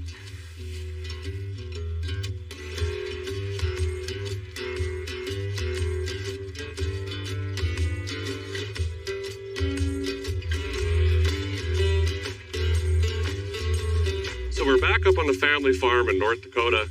And you might remember this. You caught a glimpse of it at the very end of the Cowbell Chevelle episode. It's my grandpa's 46-ish Ford grain truck. And this truck's been off the road for 41 years. 1983 it was parked, which is pretty wild. And I think we're going to try to get this thing running and actually try to put this thing to use and haul some keys to the bins, which I think would be really cool. But we got to walk around this thing and see what it's going to take. We're really going to this is gonna be a lot of work. So I got these guys here to help me. Christopher's a jack of all trades / carpenter. So I think he's gonna try to tackle the bed. And then Sean, I don't know, he lifts heavy stuff and can do body work or something. This is what I'm worried about. This is a 59 AB flathead, and rumor has it everybody across the land has tried to get this engine running and has failed. We're gonna have our work cut out for us, huh? Yes, we are. So I'm gonna probably try to tackle the engine side of it. Hey, these are full. What's full? Oh, we got oil. Let's go check out the inside. Chris is digging.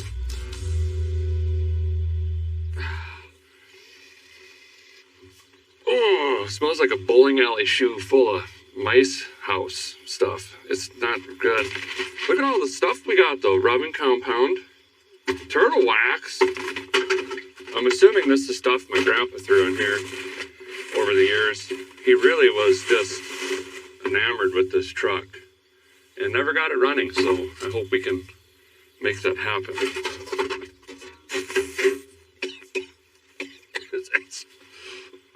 It entered my soul.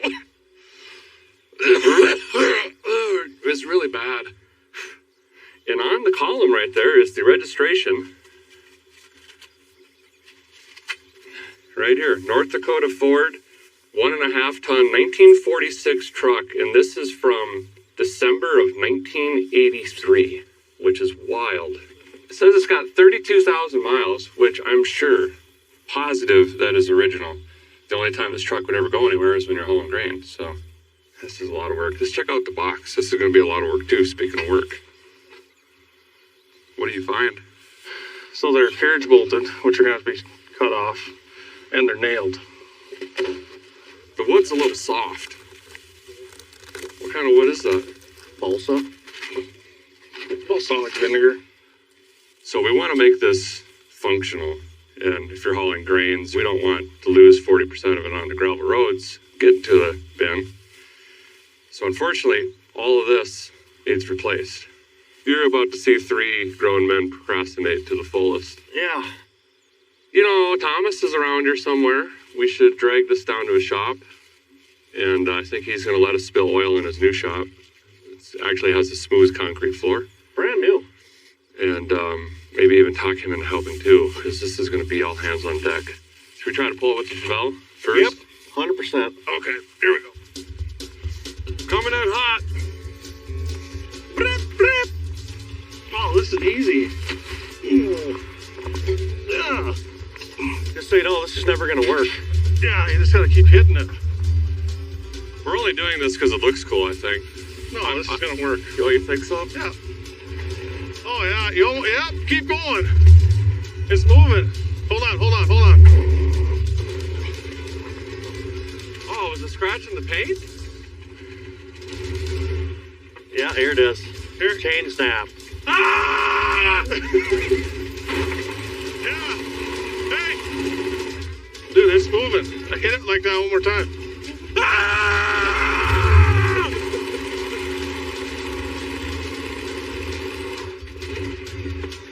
Hey, I don't think it's gonna move.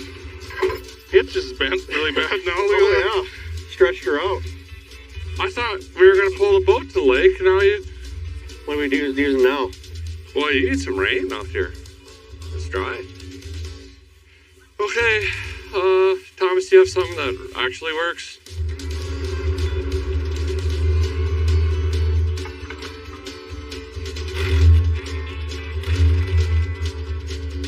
I'm dead.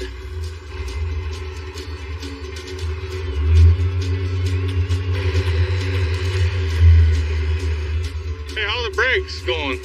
None. Pedal stuck to the floor. Oh, that ain't bad. Yeah! Extracted. Looks like it rode great. Yeah, it rode really nice. Okay, so we got to take the sides of this bed off so we can replace the floor. And by looking at it, it looks like there's this rod here, one up front, and that like squeezes this to the bottom, essentially. Well, how long is this thing? And then we got to get all this rotted wood out of here and their carriage bolted down. We might pry everything off and then just use a torch to cut all the bolts or something. And we're also sweeping and pressure washing and just mainly procrastinating. I'll push it onto the... Okay. Heel figure! Yeah, these are good. Oh, by that you mean completely rotted off? Pry bar! Go up again. Fuel nozzle. Hammer. Just gonna keep hammering it. Yeah, see? Alright. How rotted that is. Oh, yeah, we gotta get this off, huh? Yeah, so what we're doing here is the front bolts that hold this headboard on, we can't get to them. They're behind the cab. So we got to try to tilt the bed to get to those bolts. That's the hydraulic Popper. We call them poppers. Chances of this working are slim to none, which is great. Actually, I bet it does work. It looks brand new. Yet it's never leaked. We haven't even done anything yet. Let's go.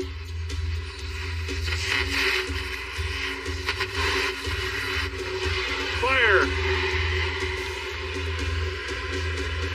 Precision. Hey, everybody watch out!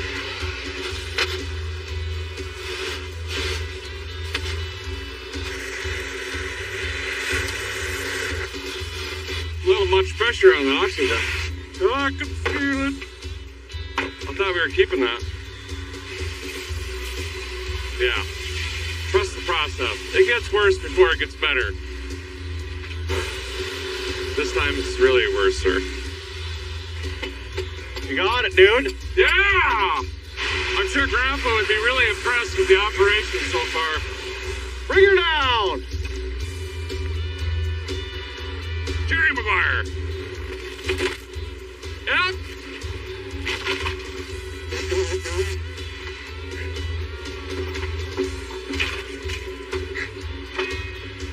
Bingo! This is really fun. Yeah. This is a huge project. Like just rebuilding this box alone. All these carriage bolts go through this frame. It's never going back together. Ah.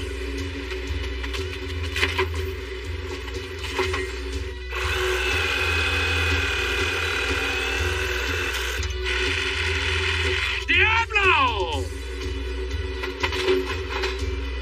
That worked. Popped right off. That didn't hurt. Everything's fine. Why don't we just go to lunch and think about what we did? Okay, see you later.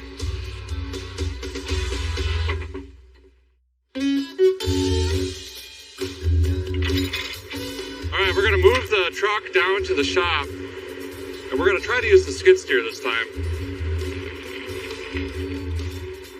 We threw in gear to see if the engine would rotate, and it's locked up like Alcatraz. So the motor's not gonna motor.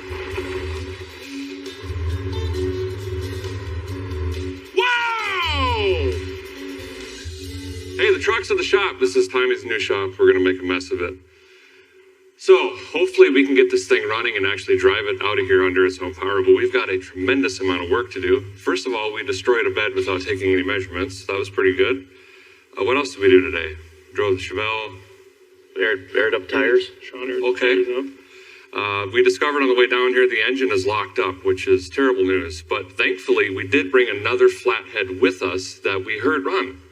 Chris has to recreate a whole drain box in a couple days. Sean's going to be cleaning and sanding, all right? Bodywork stuff. We're going to try to do some artwork on the doors. We're bringing our friend Lem back, the guy that did the Galaxy, and he's done some other projects for me as well. I think we clear coat the cab guys and paint the wood. Some colors. Green. I like that idea. All right, we got to get at it. We've got 4.5 days now to get this thing running and driving. I need to get everything ready up here to take this engine out. Christopher's trying to do the bottom side.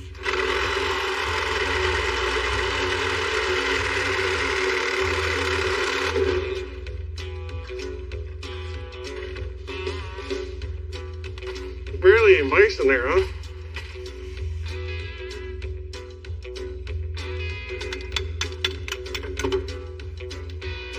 Here, you do that, son. I'm not doing Scared. it. I'm scared too. I'll hold the hood up for you though. Gosh.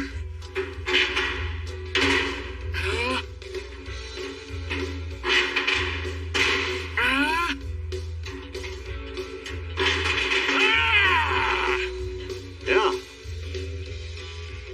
Injury number 2, and 5 minutes in.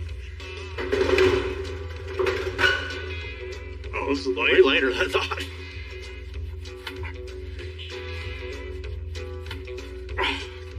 What do you think? That's good for coolant, right? That's battery. That is battery acid. Woo!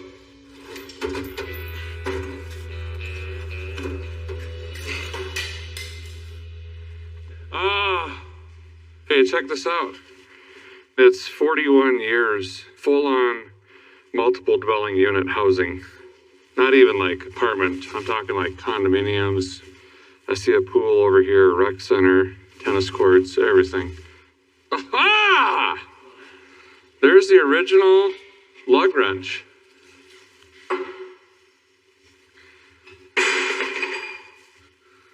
Oh, that is cool. Motor oil. It's a really good can.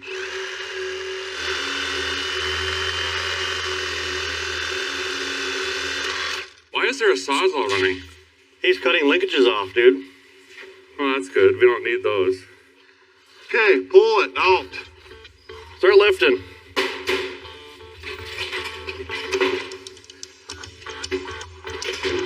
Full pull.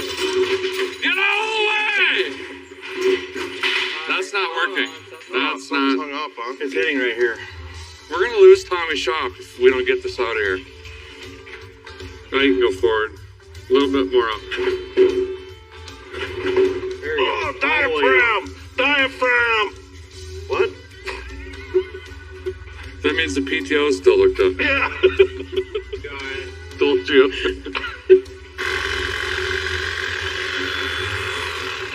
So we just dragging the whole drive shaft out with it? Remember how this is never going back on? Yeah, need it. Oh, injury. Think I got it.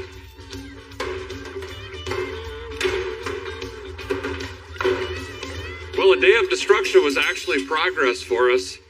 We had to dismantle the entire bed, and we got the flathead and transmission out. Now it's just trying to figure out how to put it all back together. We still have hopes by the end of the week we can have this thing running and driving and haul some crop with it. Maybe. I don't know. But we're going to dig in again tomorrow morning. We'll see you then. How do I get out of here?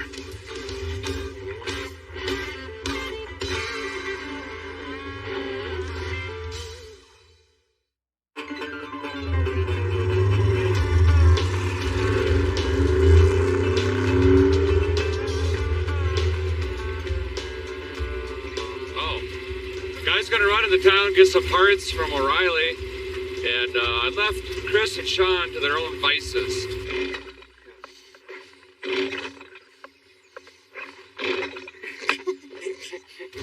They have to get all of the stake pockets and hardware and metal off the old bumper. It's gonna be a big project.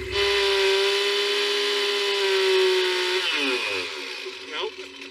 You cutting rocks with that thing?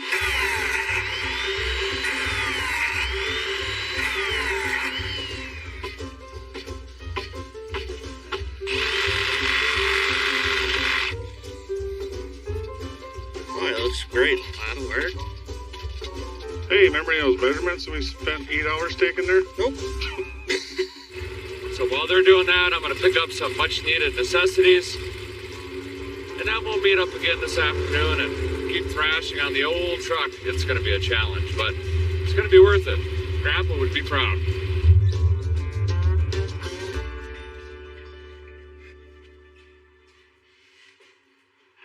All right, guy needs some engine oil. Gonna go with the Valvoline VR1. This is chock full of all the dinosaurs and vitamins you need. Phosphorus, zinc, stuff like that. Great for classic engines. That's exactly what we need. Well, for coolant, we're going to go with the O'Reilly brand 50/50 pre-diluted, ready to use, protection up to negative 34 degrees. Need that in North Dakota. Well, anyway, we're going to 46 Ford. Takes a very special battery. No, it's just got a go handle and platinum. You know what I mean? Got to get some accoutrements. We're going to have to get some carbon choke cleaner. And then, of course, we're going to be on the brakes. Just bring it in. Put it in here. Leave one for someone else. And then, of course, gear oil, transmission, rear end. Genius. The flexi bag. It's the only way to go. Scuff it up a little bit. So, yeah. That'll work.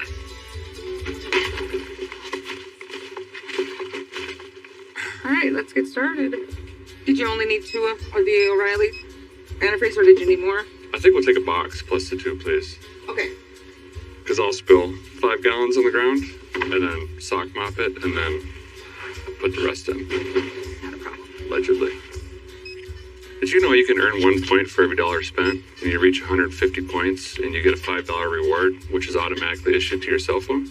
Yes, and then I can scan it right off your cell phone. Do you have the rewards? I got a coupon. All right, I'll take that coupon and scan it real quick. You want your... Wow, that's a wall Tree. hanger. Yeah. I'll be right back with the box.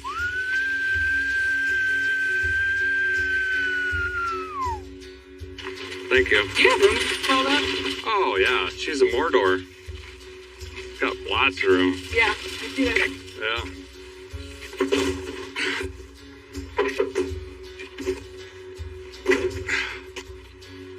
All right. Battery. Oh. Most important part. Well, another successful trip to O'Reilly Auto Parts. Let's get back to the farm and get wrenching. I might take the long way. Enjoy the Calbelt Chevelle a little bit.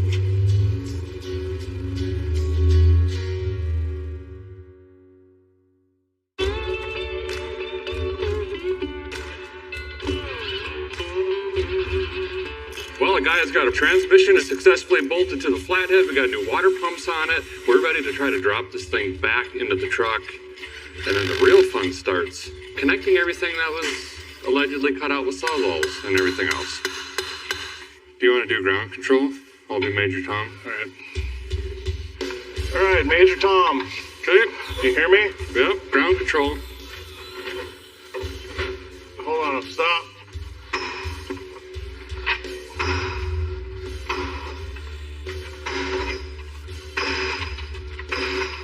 Okay. There it is. Motor's in. It's in, officially. We've even got the front bolts in. Chris, is it lining up down there? Oh, yeah. See? So now, we just have to figure out what all these cloth-wrapped wires mean and what they do, and accessories, and belts and fan and radiator and hoses and some brakes, and we have to build a wood bed still. But you guys got started on that today. We did. So, we're doing pretty good. But we're going to call it for tonight. Get cracking on it again tomorrow. See you then.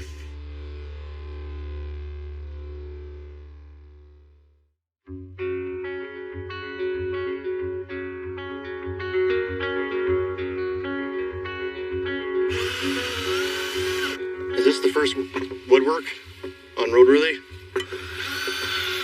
Well, you can probably hear we are already hard at it, back on the 46 Ford. My buddy Lem's here. He drove all the way out to the farm to do some more artwork for me. You might remember him from season 2. He did the Ralaxy, all that great stuff on the quarter panel and the meatball on the door and a bunch of other stuff. And he's done a lot of work for me over at Vice Grip Garage too. He whipped something up on the door that I think you guys are really going to like. You're going to be doing a pounce pattern, right? Yeah, I made one before I came out here, but we got a paper pattern of a logo. Yeah, it's going to be really awesome. So you're going to put Bieri Farms, you got a windmill in there. Kind of era correct 40s, 50s kind of looking stuff. It's going to be pretty cool. And then I'm going to cut him loose. He's going to do some freehand pinstriping, some other stuff maybe. Spill some paint all over this truck. It's going to be great. So now I need to shake the truck violently while he tries to paint. Yeah, more help. Thanks for coming, bud. Thank you.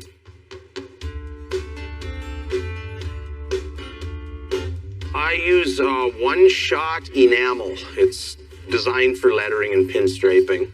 So I just need to lead a lot of brush strokes and make it look like a kindergartner painted it in some places, so it kind of looks faded. I got one more for you, if you have time. What's that there? On the glove box, we'll put "All be damned." I'll be damned. Not dipped? Not dipped. Wow, changing your ways? No, that was the original way. Oh, okay. My grandpa. I changed it to dipped. A little bit more peachy. Yep, for the kiddos, you know.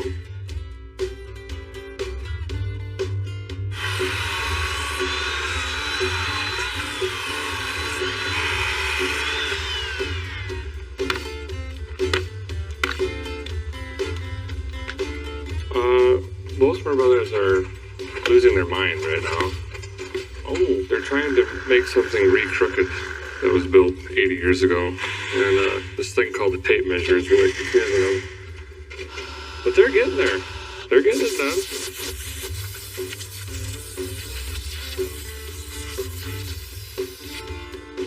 Hey, I did that. You guys did this? Pretty good, huh? Doesn't even look like a beaver chewed it out or nothing. Yeah, so there's one here, one here, one here. I think we're going to be hauling a Tupperware back here. Maybe two.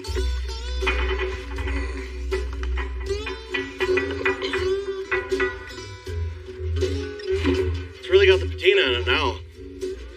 Looks like a plane prop or something.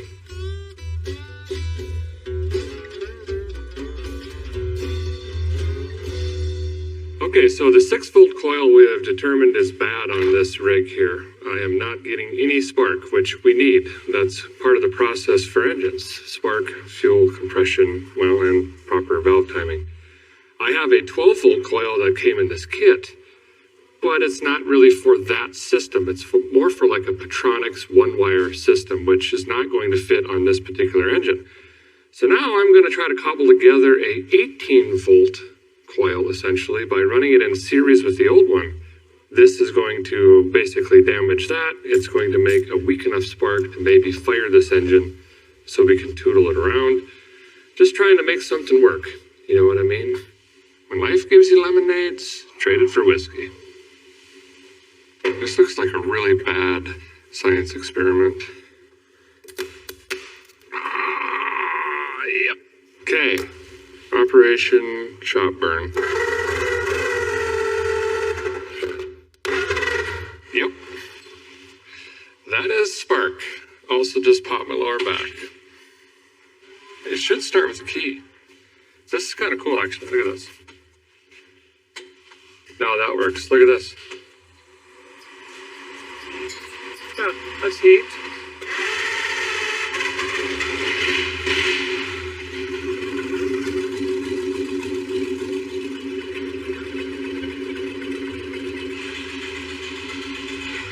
Okay, now I feel better. Well, Lem's all finished up with the pinstriping. He knocked out the hood for us, highlighted the Ford. The doors look amazing.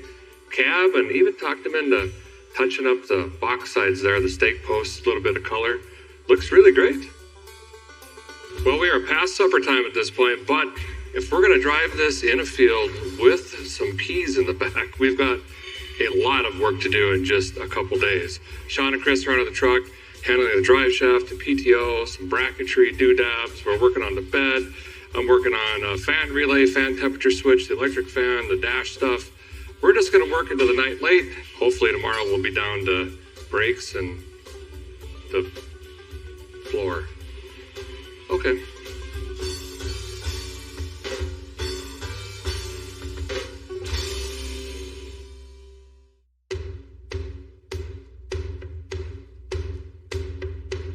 So late last night, we got a lot of work done actually. Sean and Chris jumped in on the brakes and helped me get the big hubs off this truck. In the rear, you got to pull the axles and everything out. Bearings look pretty good. We're just going to pack those. Today, we're going to focus on finishing the box up, and the big job is getting the brakes put all back together, bleed the system out, and then we can finally see if this thing's going to move under its own power and stop.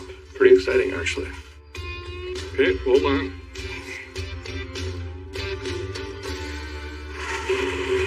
All right, let's see if the bed goes up.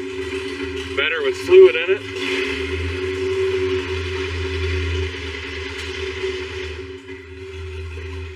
Success. So the good news is now we can complete the entire construction of the bed. Wow. Hopefully the last time. Friction fit. So we're gonna put the sides on.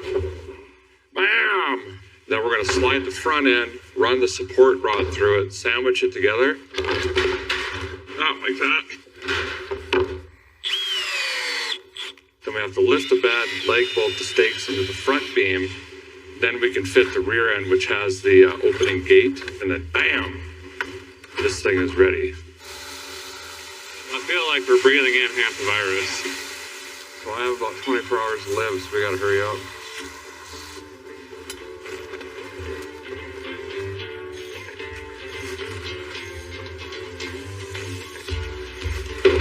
Yep. Brand new seat installed.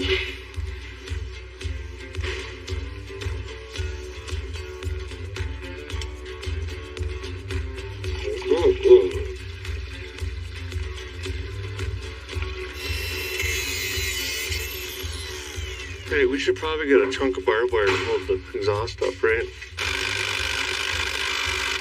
Or tying it to the leaf spring, huh? When you want it to hang on wheat and stuff, you know, alfalfa. Yeah, that's how it would be. Yeah. Yeah, as the owner of a muffler shop, this feels good.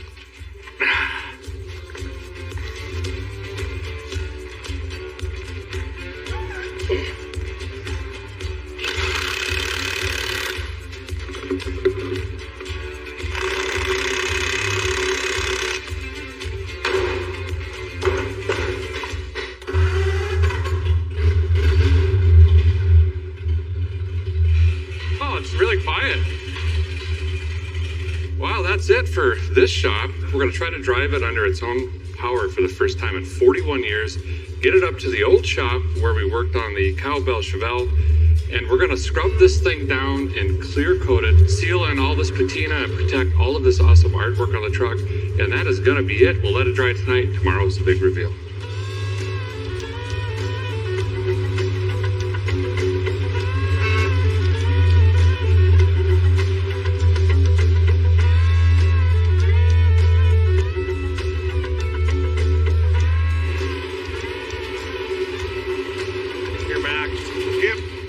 It runs pretty good.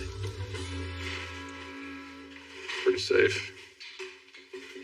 So we're in the old farm shop. Many of vehicles have been painted here, implements and tractors, a few of my own cars, and we're going to continue the tradition by spraying the old grain truck down here. We just finished wiping out gray Scotch-Brite and 600 grit and the tough to reach areas there.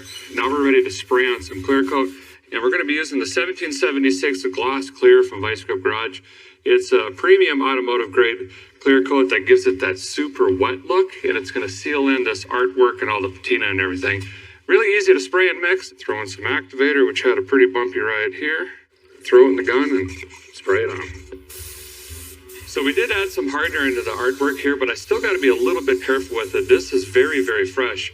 So what I'm going to do to start is just do a light dry spray in all of the artwork. Then I'm going to work a little bit into the grill up front and behind the bumper. Basically get all the wet edges in here that are a little bit more difficult to make sure we have product in it. We're going to let that flash off 12 to 15 minutes or so. Then I'm going to come back and do another basically dry light coat on everything. Let that flash. Then we'll do a nice medium coat, and that should be it.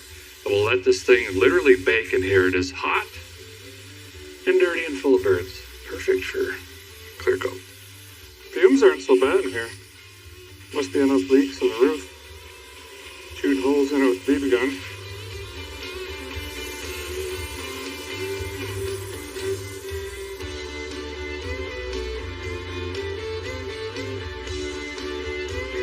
It's gonna look ridiculous.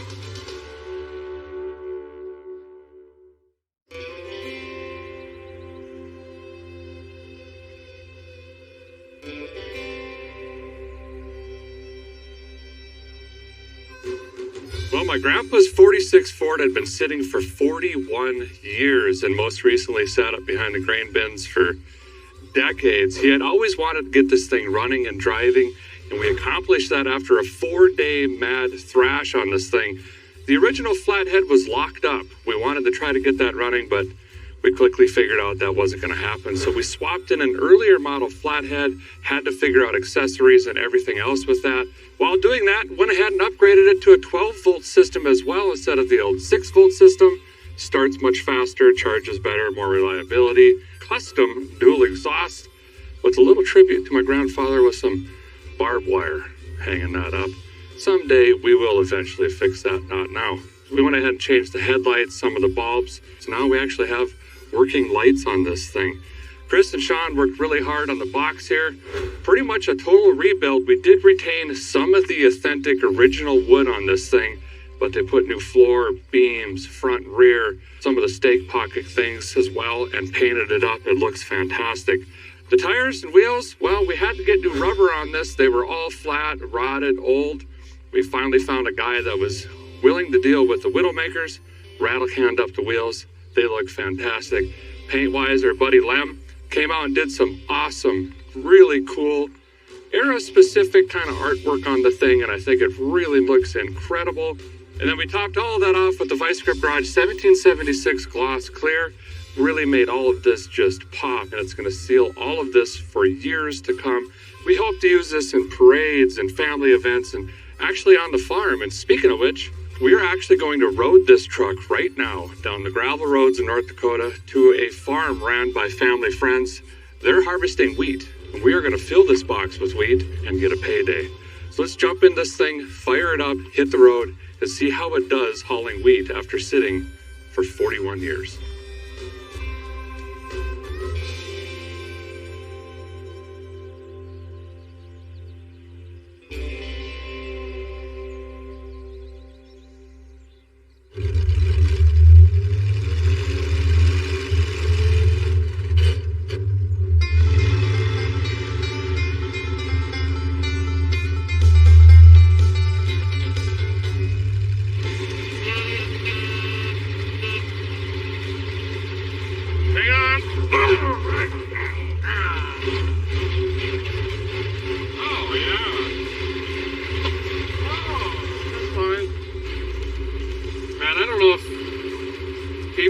Smaller back in the day, or this is just how it was?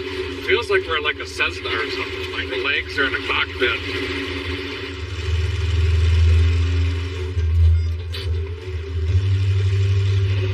There we go. Huh? So back in the day when you were loaded, you were just in first gear going everywhere. I suppose that was better than a horse pulling a wagon and then hand shoveling it off. Yeah. They just, have themselves a cigar and, I ran 8 miles an hour all the way to the house.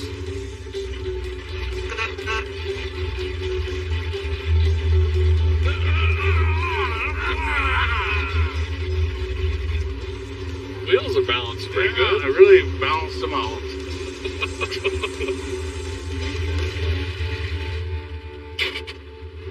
Good here.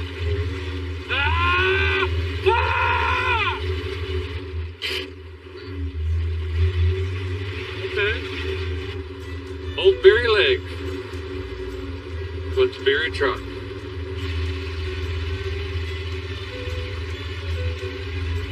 We're actually going faster than I thought we would. On the speed of sound? Well, I don't know about that fast, but let's see what we got. 31! Pretty good. Well, it's faster than a quarter horse. We've only got, 8 miles left? 2 more hills.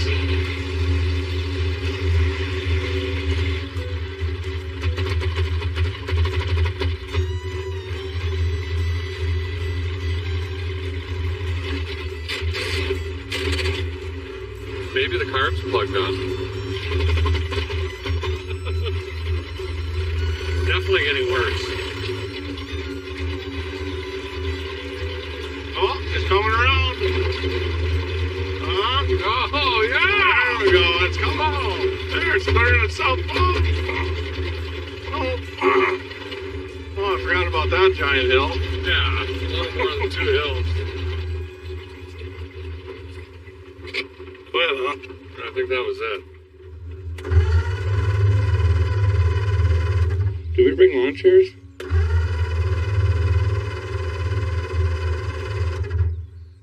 Let's cut a bale open. Make a Mississippi hammock.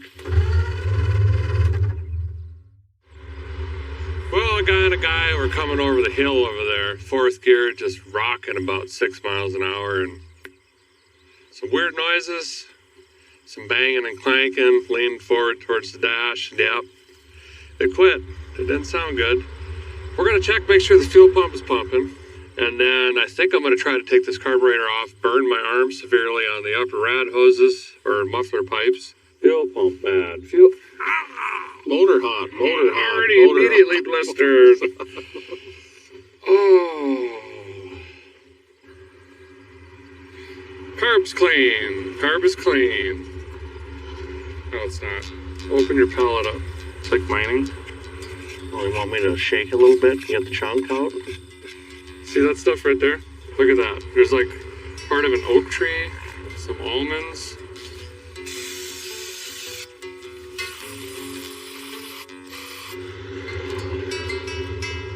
Okay, grain box, rebuilt carburetor, and new fuel pump is in.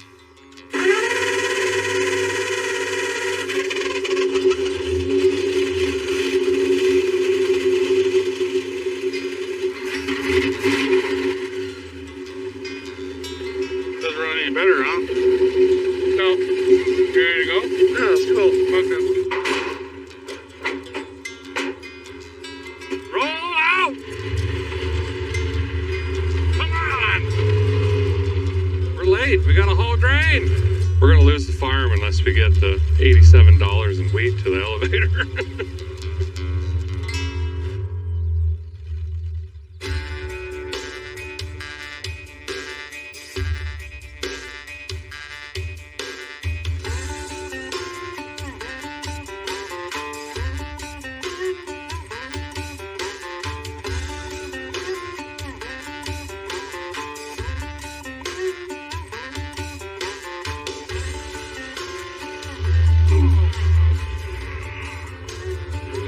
Try to slide in between those two. Yep. Hey, we made it. We made it! Yeah, we're on a farm now. Okay. Well, we made it out to part of the Nichols farm. They got 2 combines out here. They're actually headed back this way. Behind me here, you see a semi and a trailer, which is normal in today's operation. This would not cut it today if you had a farm. But we're still going to have some fun. Go talk to these guys. Negotiate a trucking fee. What are you thinking? $150 an hour. Yeah, they'll probably do. Pay for the fuel pump anyway. We're going to have them spritz on some material. Try to get it either to their bin site or to the elevator. We're going to have to see how it runs with some weight on it because we got to get back out and over this hill. I hear them coming, and there's the grain cart right there. That's what they offload, and then offload that into the semis. So one of these operators is Chris's son. Let's go see if we can catch him. So this is going to be completely unnecessary, but it's going to look really cool. We've got Chance here, Chris's son. He's going to come over here with the combine and drop some in the box. And we've got Kyle on the way too, so we're going to have a combine on both sides dumping into this poor little truck. I told them not a lot, so they're probably going to go on-off on the auger, and that's going to be enough. These augers are huge, massive. It's not windy. It's going to be way high. Hopefully grain just doesn't go everywhere.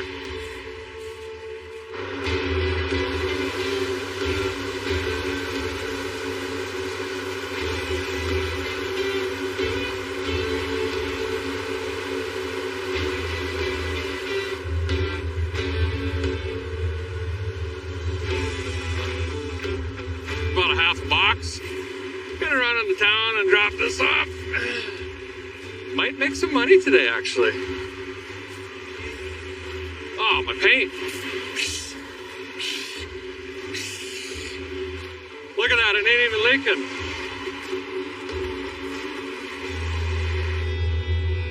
What an incredible week this has been, working with my family on my grandpa's truck. After 41 years, this 78-year-old truck is once again hauling grain. And somewhere, I know my grandpa is looking down, smiling and proud that we saved another one. That's going to do it for this episode of Roadworthy Rescues, but stay tuned. There's plenty more to save.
This week on Roadworthy Rescues, the 1961 Pontiac Bonneville is back.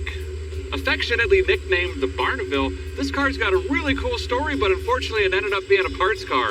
I did thrash for a few days, we got the engine in and a turbo 350 swap, but it's time to officially get it running and once again, roadworthy. But first, I had to call a tow.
sketchy. And I have no brakes, and I'm about to buy my neighbor a fence. Great.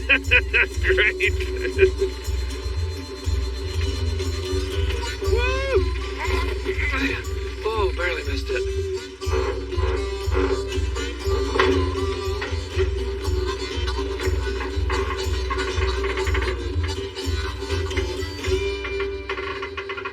Last time on Roadworthy Rescues, we found the 61 Bonneville in a barn up by Detroit, Michigan, and we thrashed on this thing, but unfortunately didn't get it back on the road.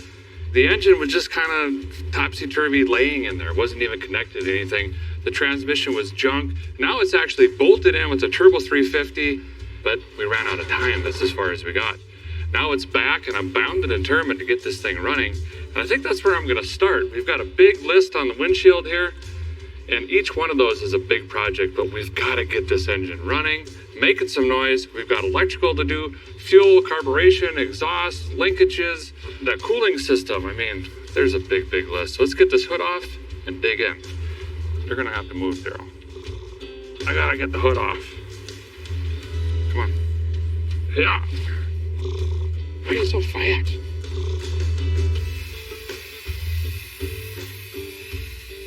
Lavender and basil mix. There's centipedes rolling out of here. Snake. I thought I saw a kangaroo. We got mice. We have an ecosystem in the back of the Barneville.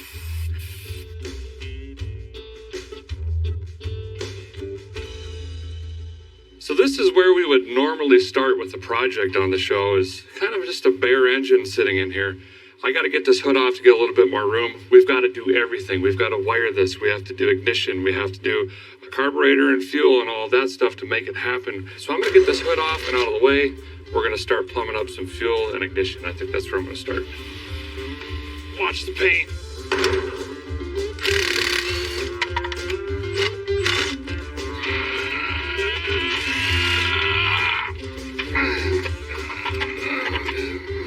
So I'm just soaking up the fond memories of working on this Pontiac. And remember that the bolt snapped off in the intake here. So before I start bolting on accoutrements and whatnots, I've got to fix this first, because this bolt is very, very important. There's a little gasket that goes between the water pump and the intake. And without these two being pulled together, that undoubtedly will leak, and we'll have coolant everywhere and eventually overheat. And maybe we'll lock the motor up. Oh, wait. Do we fix it?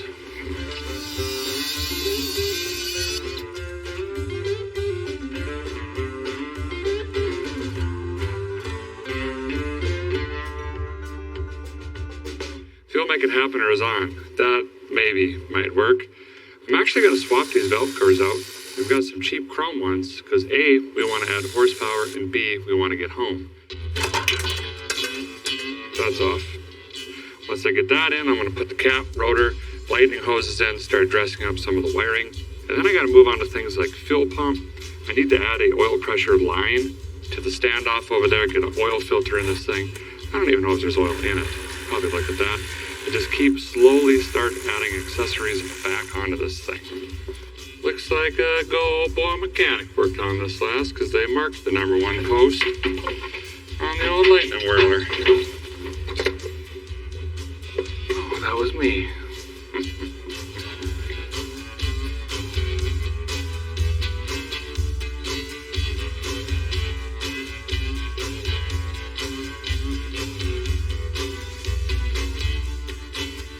So, guy up top, we got some stuff done. We got the Fuel Make It Happen in, added some horsepower with the chrome valve covers, got the lightning hoses back on, distributor cap, everything like that, got a fuel pump jabbed in it, and started thinking, hey, we get too far ahead of ourselves here. We still can't fire this thing up because we ain't got no music pipes hanging off this. No manifold, headers, nothing. The headers don't fit. They're shorty headers, and we started looking around for different header options. And here's the deal. We got this adapter plate to run this Turbo 350 transmission. So it's got this additional plate and a bigger starter specific to that adapter. And I'm not seeing anything that's going to fit between the steering gearbox, the frame, and the motor transmission. So now we're kind of looking for stock manifolds again. And keep in mind, we only had one. And we might have pitched it after the last episode because we didn't think we'd need a stock manifold again. We are down a river with two canoes on that. So I'm diverting my attention to this transmission cross member, which I just booger welded in here with a 120 volt welder. I need to get a polyurethane bushing in here. I'm gonna get this dialed in, so at least this is 100%. Drop the car back down, and then get back to the rest of it. I needed something with a bend in it. Well, I actually had another one laying around in stock here at Vice Grip Garage. It was too short lengthwise, so I cut up some things. We're gonna couple it together, use some of the existing parts, and make our own. One part that we're gonna need is the actual pad that welds to the cross member and bolts to the bushing on the transmission. So believe it or not, I'm in CAD. It's about the only computer thing I know how to operate, believe it or not. And I'm just gonna draw up a template really quick, click a button. This is gonna laser it out, and then we'll go over there, stick weld it in, and boom, transmission stuff done. And then we are officially right back to where we left off, whenever that was.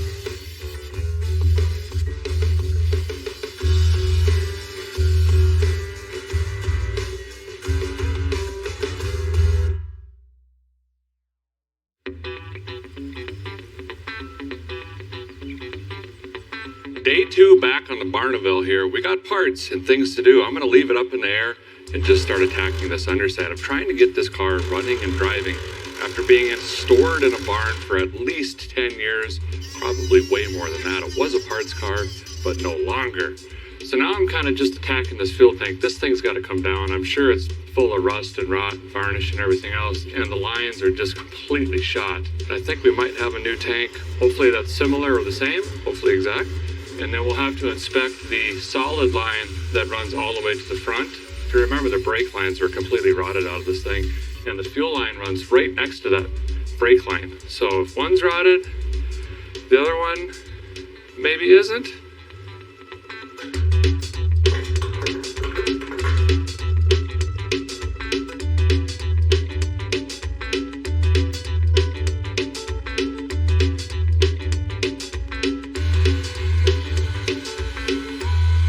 Okay, new fuel tank and sending unit is in. Redid all the wiring and the soft rubber line here. So this is 100%. We should have a nice clean fuel system. I'm gonna go up front. We're gonna try to find some torque converter bolts, Loctite those, get the transmission officially complete and mated to the engine. And then hopefully by then the drive shaft is here. We're pretty well done under here other than an exhaust system, but we need something to hook it to. We may potentially have an awesome fan of Vice Grip Garage YouTube driving them from South Carolina, I think, and we really need those. Hey, look what we got. David and Kaylee drove all the way from South Carolina, about a 6-hour drive to bring these things. This came off a 62 or 63? 62, Pontiac Catalina. Nice. And this is what we need, especially on the driver's side. See how that comes out the center? We have our steering gearbox right here and our starter back here. And this is an absolute lifesaver. So thank you so much, man. No problem. You saved my bacon big time with these.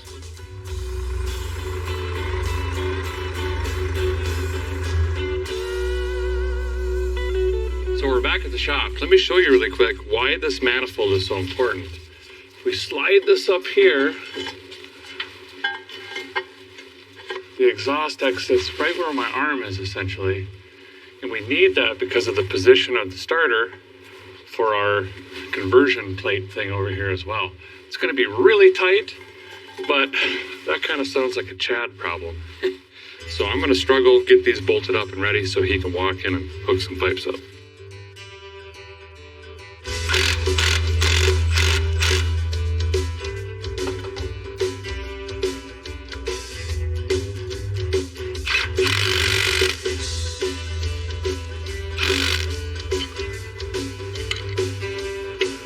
Feels like I've done this 15 times.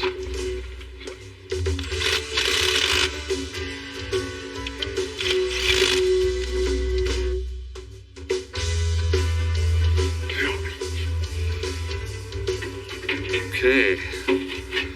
Oh, nice. Our cold base slipped right in. Looks like this is bent up from pulling the engine. I gotta flare that out a little. But the good news is this fits. I think it's the first thing that actually just went in. Yes.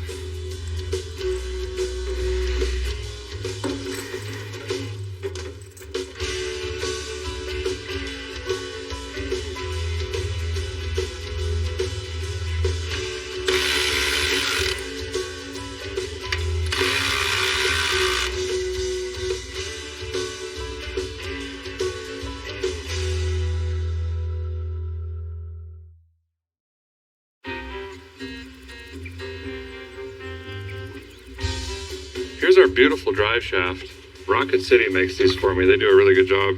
They shortened it up, balanced it again for us. So let's knock this in, get it bolted up. You just think about it. A seemingly stock car is going to have custom crossmember, custom motor mounts, custom transmission crossmember, custom transmission adapted, custom drive shaft, custom brakes, but it's going to look like a $600 parts car. I like it. I really do.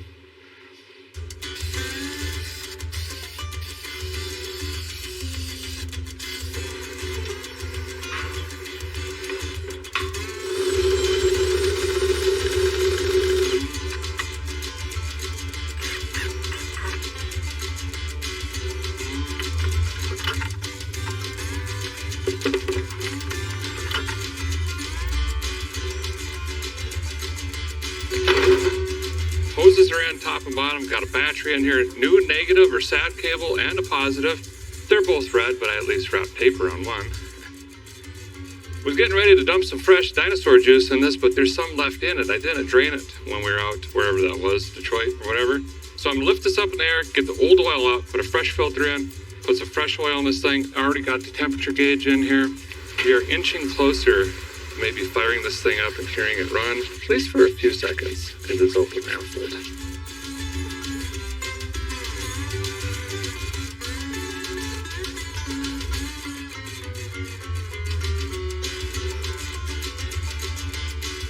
Well, it's been a good day, a productive day here on the old Barneville. Getting ready to fire this thing off, just have to top off the transmission here. I got my Lone Wolf 6000 over there. We're gonna pull the trigger. Now remember, we only heard this sputter for just a second or two. I hope to get this fired up and running for at least a minute. We can verify it's not knocking, it builds oil pressure, things of that nature. Gonna apply my key. That should give us hot ignition. Give it a couple shots of fuel. Here we go. Bring in the thunder. It's not bringing it. There's definitely no thunder. Wah, wah, wah. Okay, back to basics. We need spark, compression, valve timing, and fuel.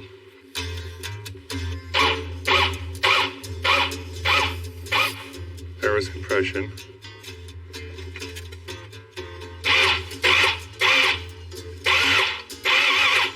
That's sparking, and now there's exhaust coming out of there.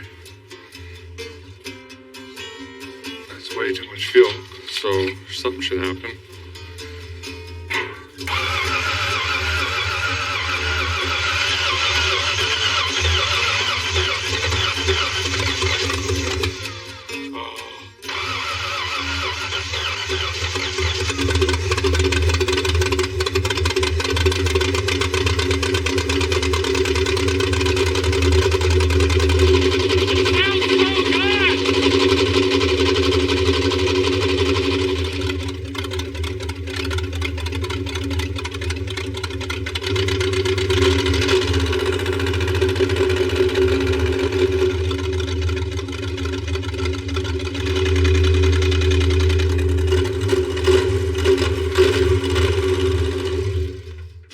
It's alive!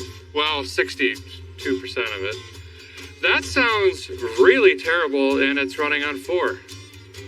Great. we've accomplished our goal. We've heard it run once again. So since it runs so terrible, I'm going to get some rest, and tomorrow we're going to put in disc brakes and the full exhaust system.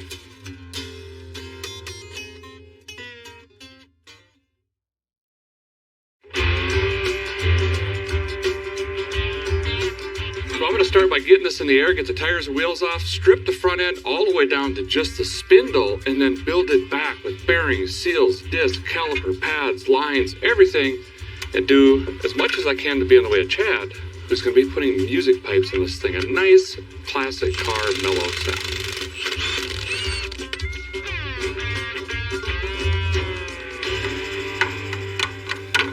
So some of you might be wondering, Derek, you mentioned this is a parts car multiple times, and yet you're putting a lot of work into this thing, obviously. And here's why. Every car has a story, and that's my favorite thing about vehicles. It's not necessarily the make or model. It's the history and where it came from and how we found it. And if you remember Beth, this was her daddy's car. And he always had a dream to put this car together and fix it up. And unfortunately, we lost him way too soon, and it ended up sitting in the barn there.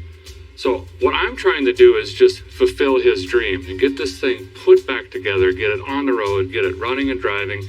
But I'm also trying to do it for the average guy. We're not going crazy with parts, as you can see with the engine and everything else, but we want to make some small upgrades to make it reliable and safe, hence the aluminum radiator and disc brakes in the front and some of those things like that.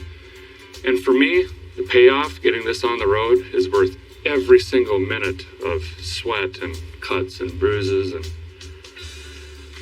French words and things of that nature. Speaking of cussing, Chad is here. So instead of hauling the rig to Cookeville, Tennessee, thankfully I talked Chad from Volunteer Muffler and Performance coming down to our shop, save us a bunch of time, and he's going to lick out exhaust on this thing. And we're kind of thinking dual straight out the back like it had originally, right? That'll be perfect. And then maybe, we talked about doing like a Porter, what are they, like a steel-packed muffler or something? They're like steel-packed muffler. Yeah, so that'll give us that like 60s kind of vintage sound. It'll get a little bit of rumble, but it's going to be not crazy like a traditional glass pack. So that, I think that'd be pretty good. And cross member that I spent a bunch of time on might be not so good for exhaust. I wasn't thinking about that. So I'm going to leave him to his vices and let him figure it out, tear it out, go around it. I don't know. That's why he's here.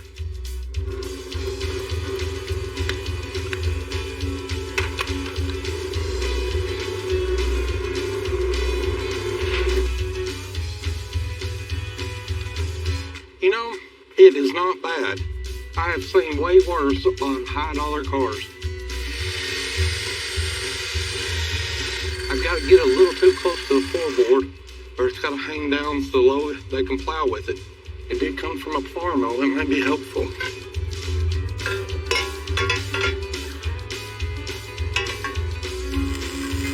Chad, his brain works different. He's got like an auto level protractor compass thing in his brain where he can just look at things, go to the machine, bend it, and it just...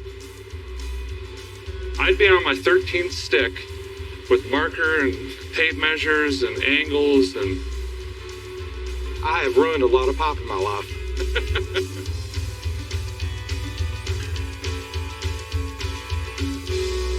So we're using a kit from MP Brakes, and the reason I mention that is this is a kit that lets you leave the stock spindle in place. Most kits, you got to take this whole thing apart, which means you're into the ball joints and everything, which I guess is fine if you're doing like a complete restoration, but we want to save time and money, and this is how we can do that.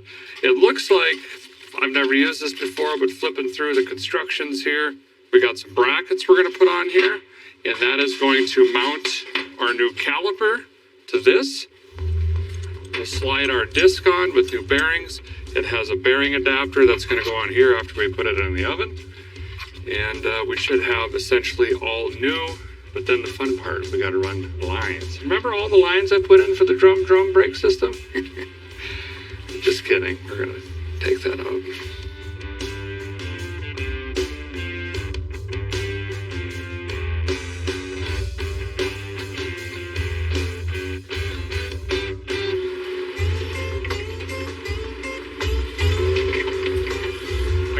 this car back so Chad can fit the exhaust pipe around the rear axle without cutting it. And I don't have wheels on it. So I'm going to try to move it on the air jack. Keep coming. Keep coming. Keep coming.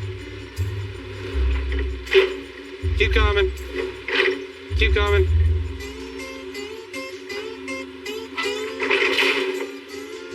Is that all you got? I think that's it. Let's see what happens.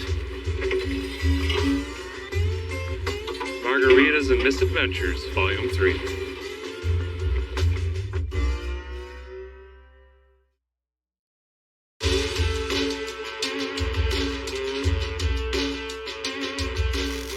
Chad's whipping right along here on the exhaust system. One of the many things Volunteer Muffler in Cookville does that's different than most shops is a lot of them will put these hangers on and just tack weld them on and just hack them right off there, and they usually get loose, break, or fail. These guys bend these all the way around, and then they weld it all the way around the pipe, and if it's hanging under the pipe, like up here by the muffler, they'll actually go around the pipe and support it better, and it just creates a better, long-lasting exhaust system. I think he's just got to eyeball this, hack these off, get the tips on, and he's done.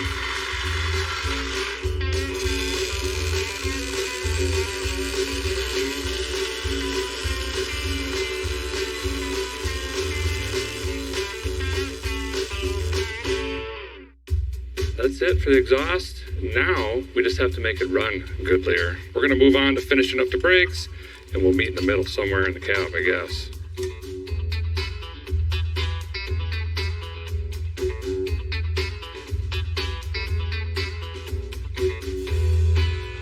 Well, since Chad is here, I'm going to have him help me with the shifter. I'm in the vehicle. He's going to lift me up. I'm going to basically just jam this on the floor, bolt it down, drill a hole, jam the shifter cable through there, and with any luck, he'll grab it and hook it to the transmission. We got this really sweet air box in here that's kind of prohibiting going too far forward. I don't know, it might be a little not ideal, but nonetheless, it's better than this thing that's doing nothing. Okay.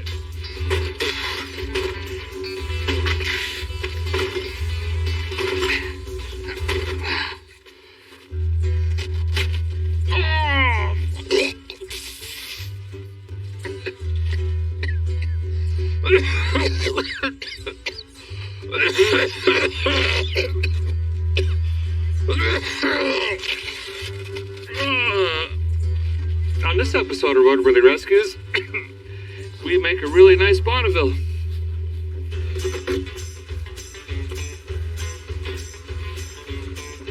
Give it a twist, like counterclockwise. There you go.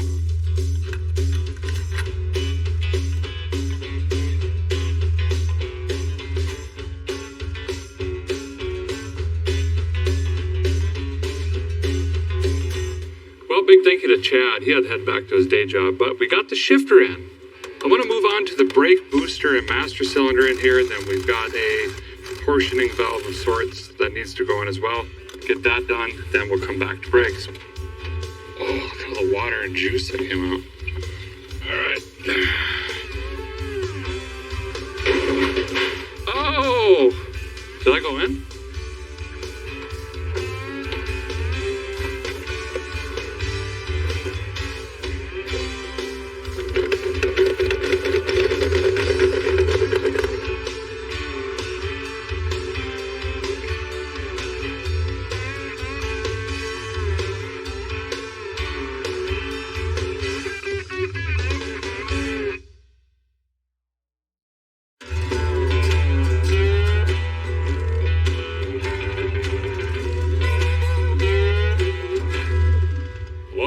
Late last night, guy worked on brake lines, got some ran, and guess what we're doing today? More brakes. We're gonna mount up the calipers on here, bam! Discolator brakes, gotta run some rubber hoses here, connect everything, and then start the very fun process of bleeding We're going to try to incorporate the rear drums as well into this master cylinder, get everything bled out, pump. Got to hook up the pedal still inside. It's a whole different throw and booster and all the parts. So it's going to be kind of challenging to get everything set up, but it's going to be really nice to have an upgraded brake system where this thing will have kind of a little bit of go, but a whole lot of whoa.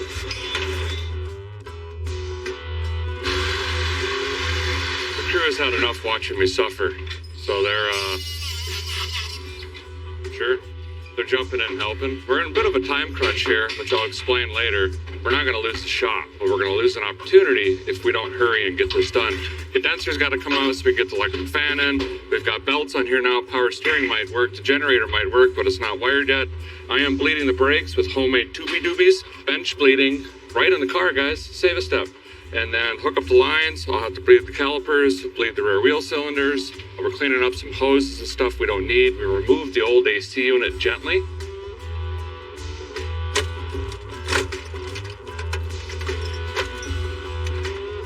After this, I got to figure out wiring for the fan. We got a big relay that's got to go in for that. And I also have to start wiring like the generator. I've got to wire in a switch that'll actually start this thing. We're getting after it. Things are happening.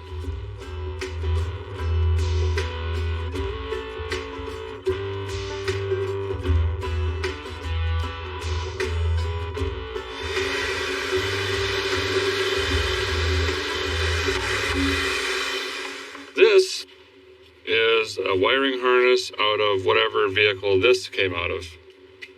And I just cut that off because I'm going to graft this into the dash harness and or run all of these lines newly in the car. We got battery. Purple is always start on Buick, old Pontiac, Cadillac, BOPC. Ignition, the black stripe with pink for like coil. Brown is going to be like accessories, which we need for 12 volt for a fan. But I'm just kind of going through this, trying to figure it all out.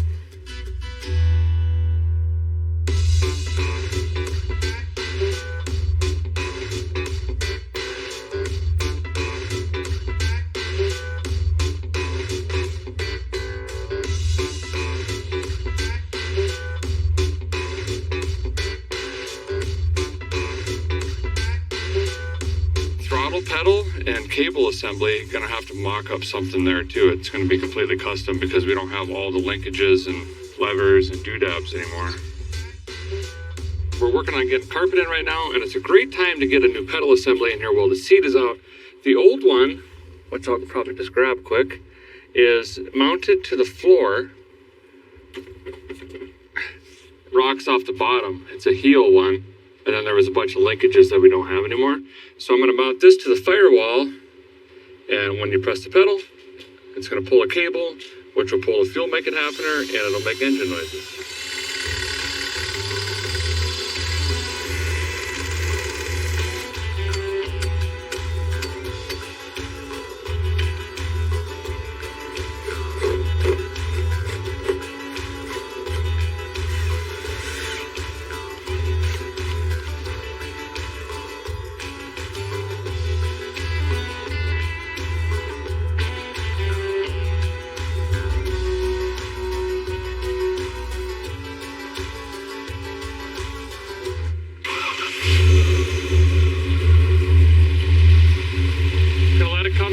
For the first time, and make sure we got some water in the water heater. Go left, go right machine needs some juice. Make sure the head gaskets are going to gasket, things of that nature. Electric choke's working.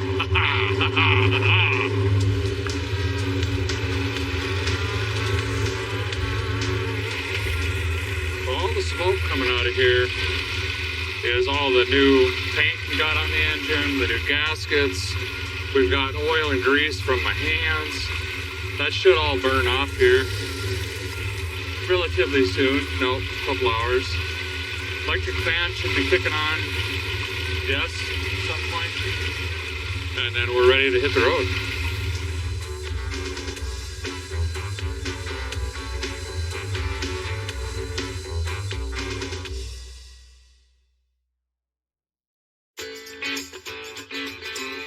Well, it was another very late night on the Bonneville, but progress was had, and I'm starting to see the locomotive in the tunnel with a light or whatever that saying is. Patched up some rust last night, just took a sheet of 16 gauge, made my own patch panel, Fox tinted that in. Also decided to paint the steel wheels. Everyone has primered wheels, and everyone has black wheels, so let's be a little bit different. We used that paint code that O'Reilly scanned for us, came up with some rattle cans, fogged them down as well. I'm gonna mount them on the car, roll this thing outside, and I'm gonna SOS this, wash it down, clean it, get all the chrome and stainless as clean as possible, shine juice this thing, get the hood on, and I think we're finally there. By the way, we just ran it for quite a while. Didn't get hot, electric fan worked. A couple transmission leaks, had to tighten some fittings. I think we're A-okay and good to go. I'm excited to drive this thing. Let's get it back together. I don't know what kind of look this is gonna give it. I know one thing, it's gonna be different. And just wait, I got something else to add here. There's more. Just let us get it washed first.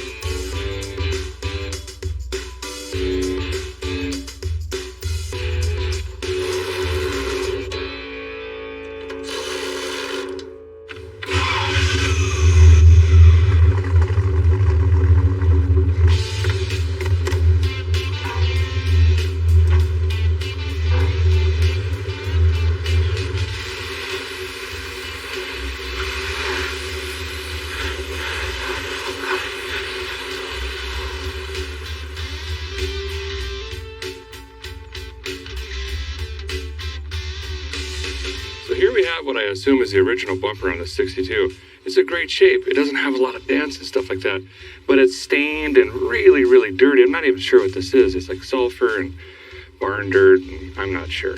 But a quick trip to get it off is Quad Zero steel wool, and I like the ones with the soap in them. You find them in your kitchen aisle at the grocery store. Get them damp and just come in here and start scrubbing, and this is going to do wonders to this bumper. In fact, I'll do half, leave the other half alone, and you can take a look at it with your own eyeballs.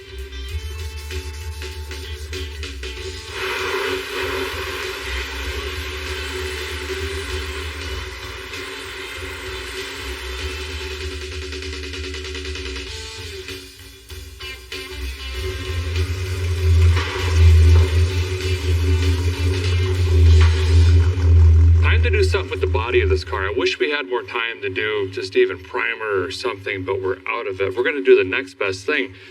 Now, there's not a lot of paint left on this car. We've got some of the original primer, some of the paint, some of the respray, different colored panels, even some new bare metal when I Fox tinted in a quarter panel over there. So we're going to seal that rust and paint with the Vice Grip Garage Shine Juice. This is oil-based. It's kind of a temporary solution to seal everything in. And we can make up our mind what we're going to do with this thing later, or someone else can, right? So all we have to do is just dump a little bit in this. About like that. Dip any sort of applicator or rag. And we simply wipe it on. It's going to give us a nice matte or satin finish. And we can wipe it on literally everything on this car. And it's going to protect it and give it a shine. That's crazy. This never gets old.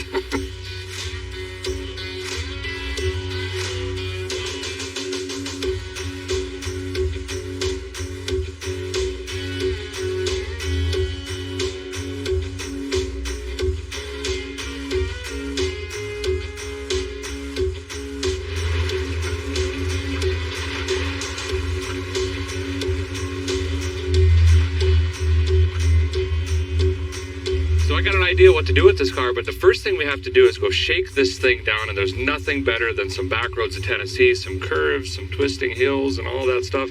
So let's go jam this thing on the highway, go for a cruise, see what it's going to do or not do.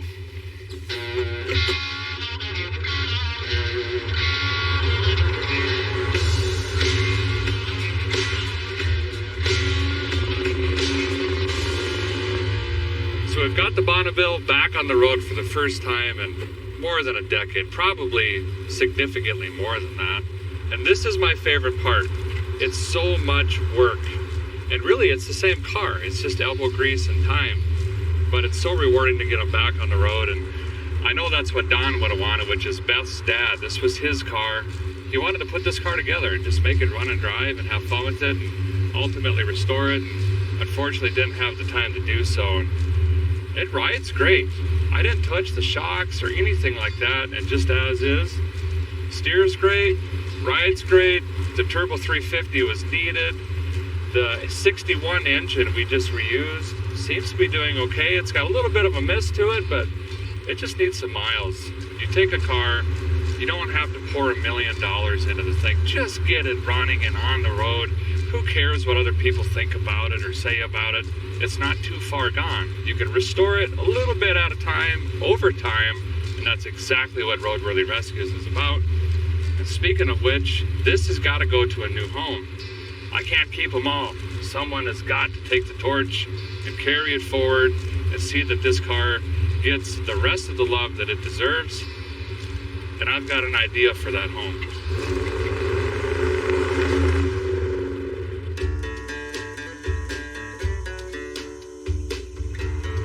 Oh my gosh.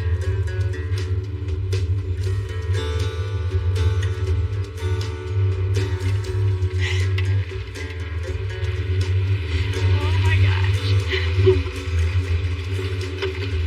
Hi. Hello. Oh my gosh. Wow. Good to see you again. It's good to see you. Did you have a safe trip? I did.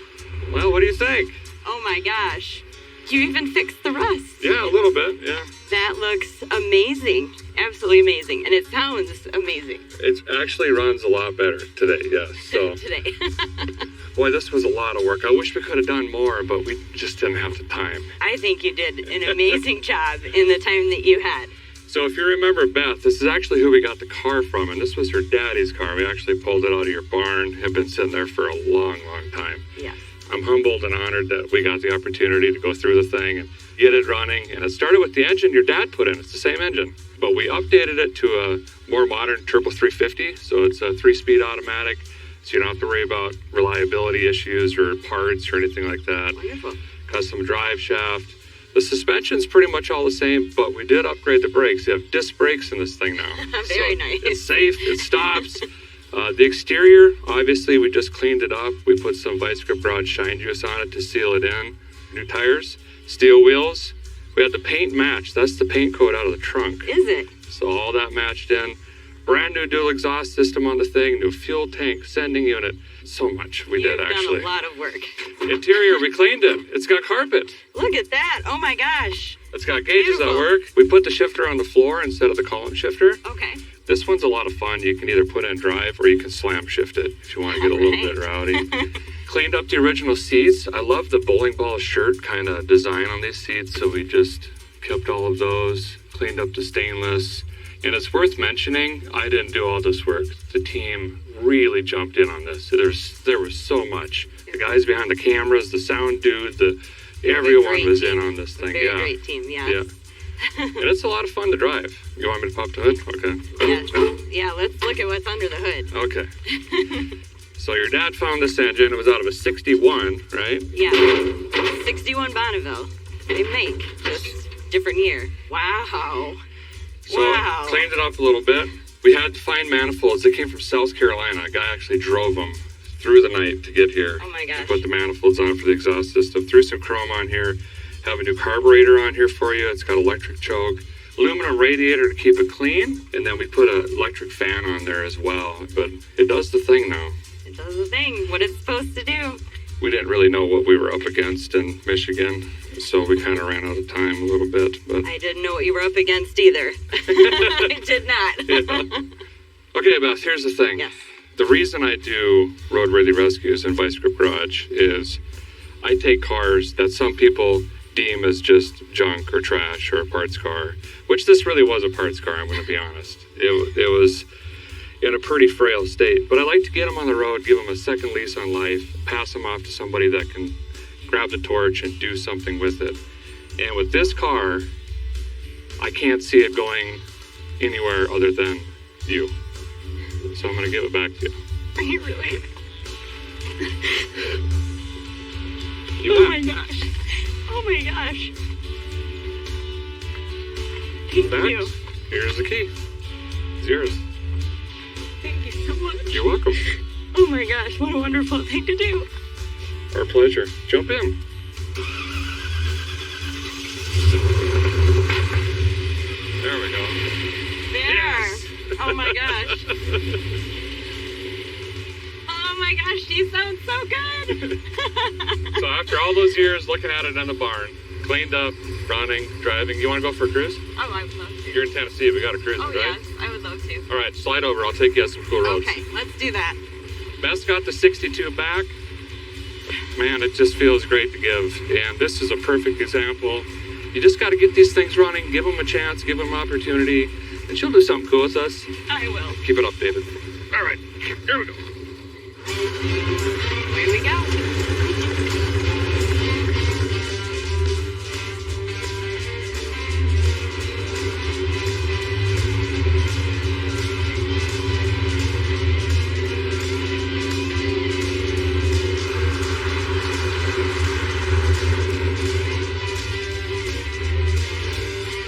Well, that's going to do it for this episode, but stay tuned. There's plenty more to say.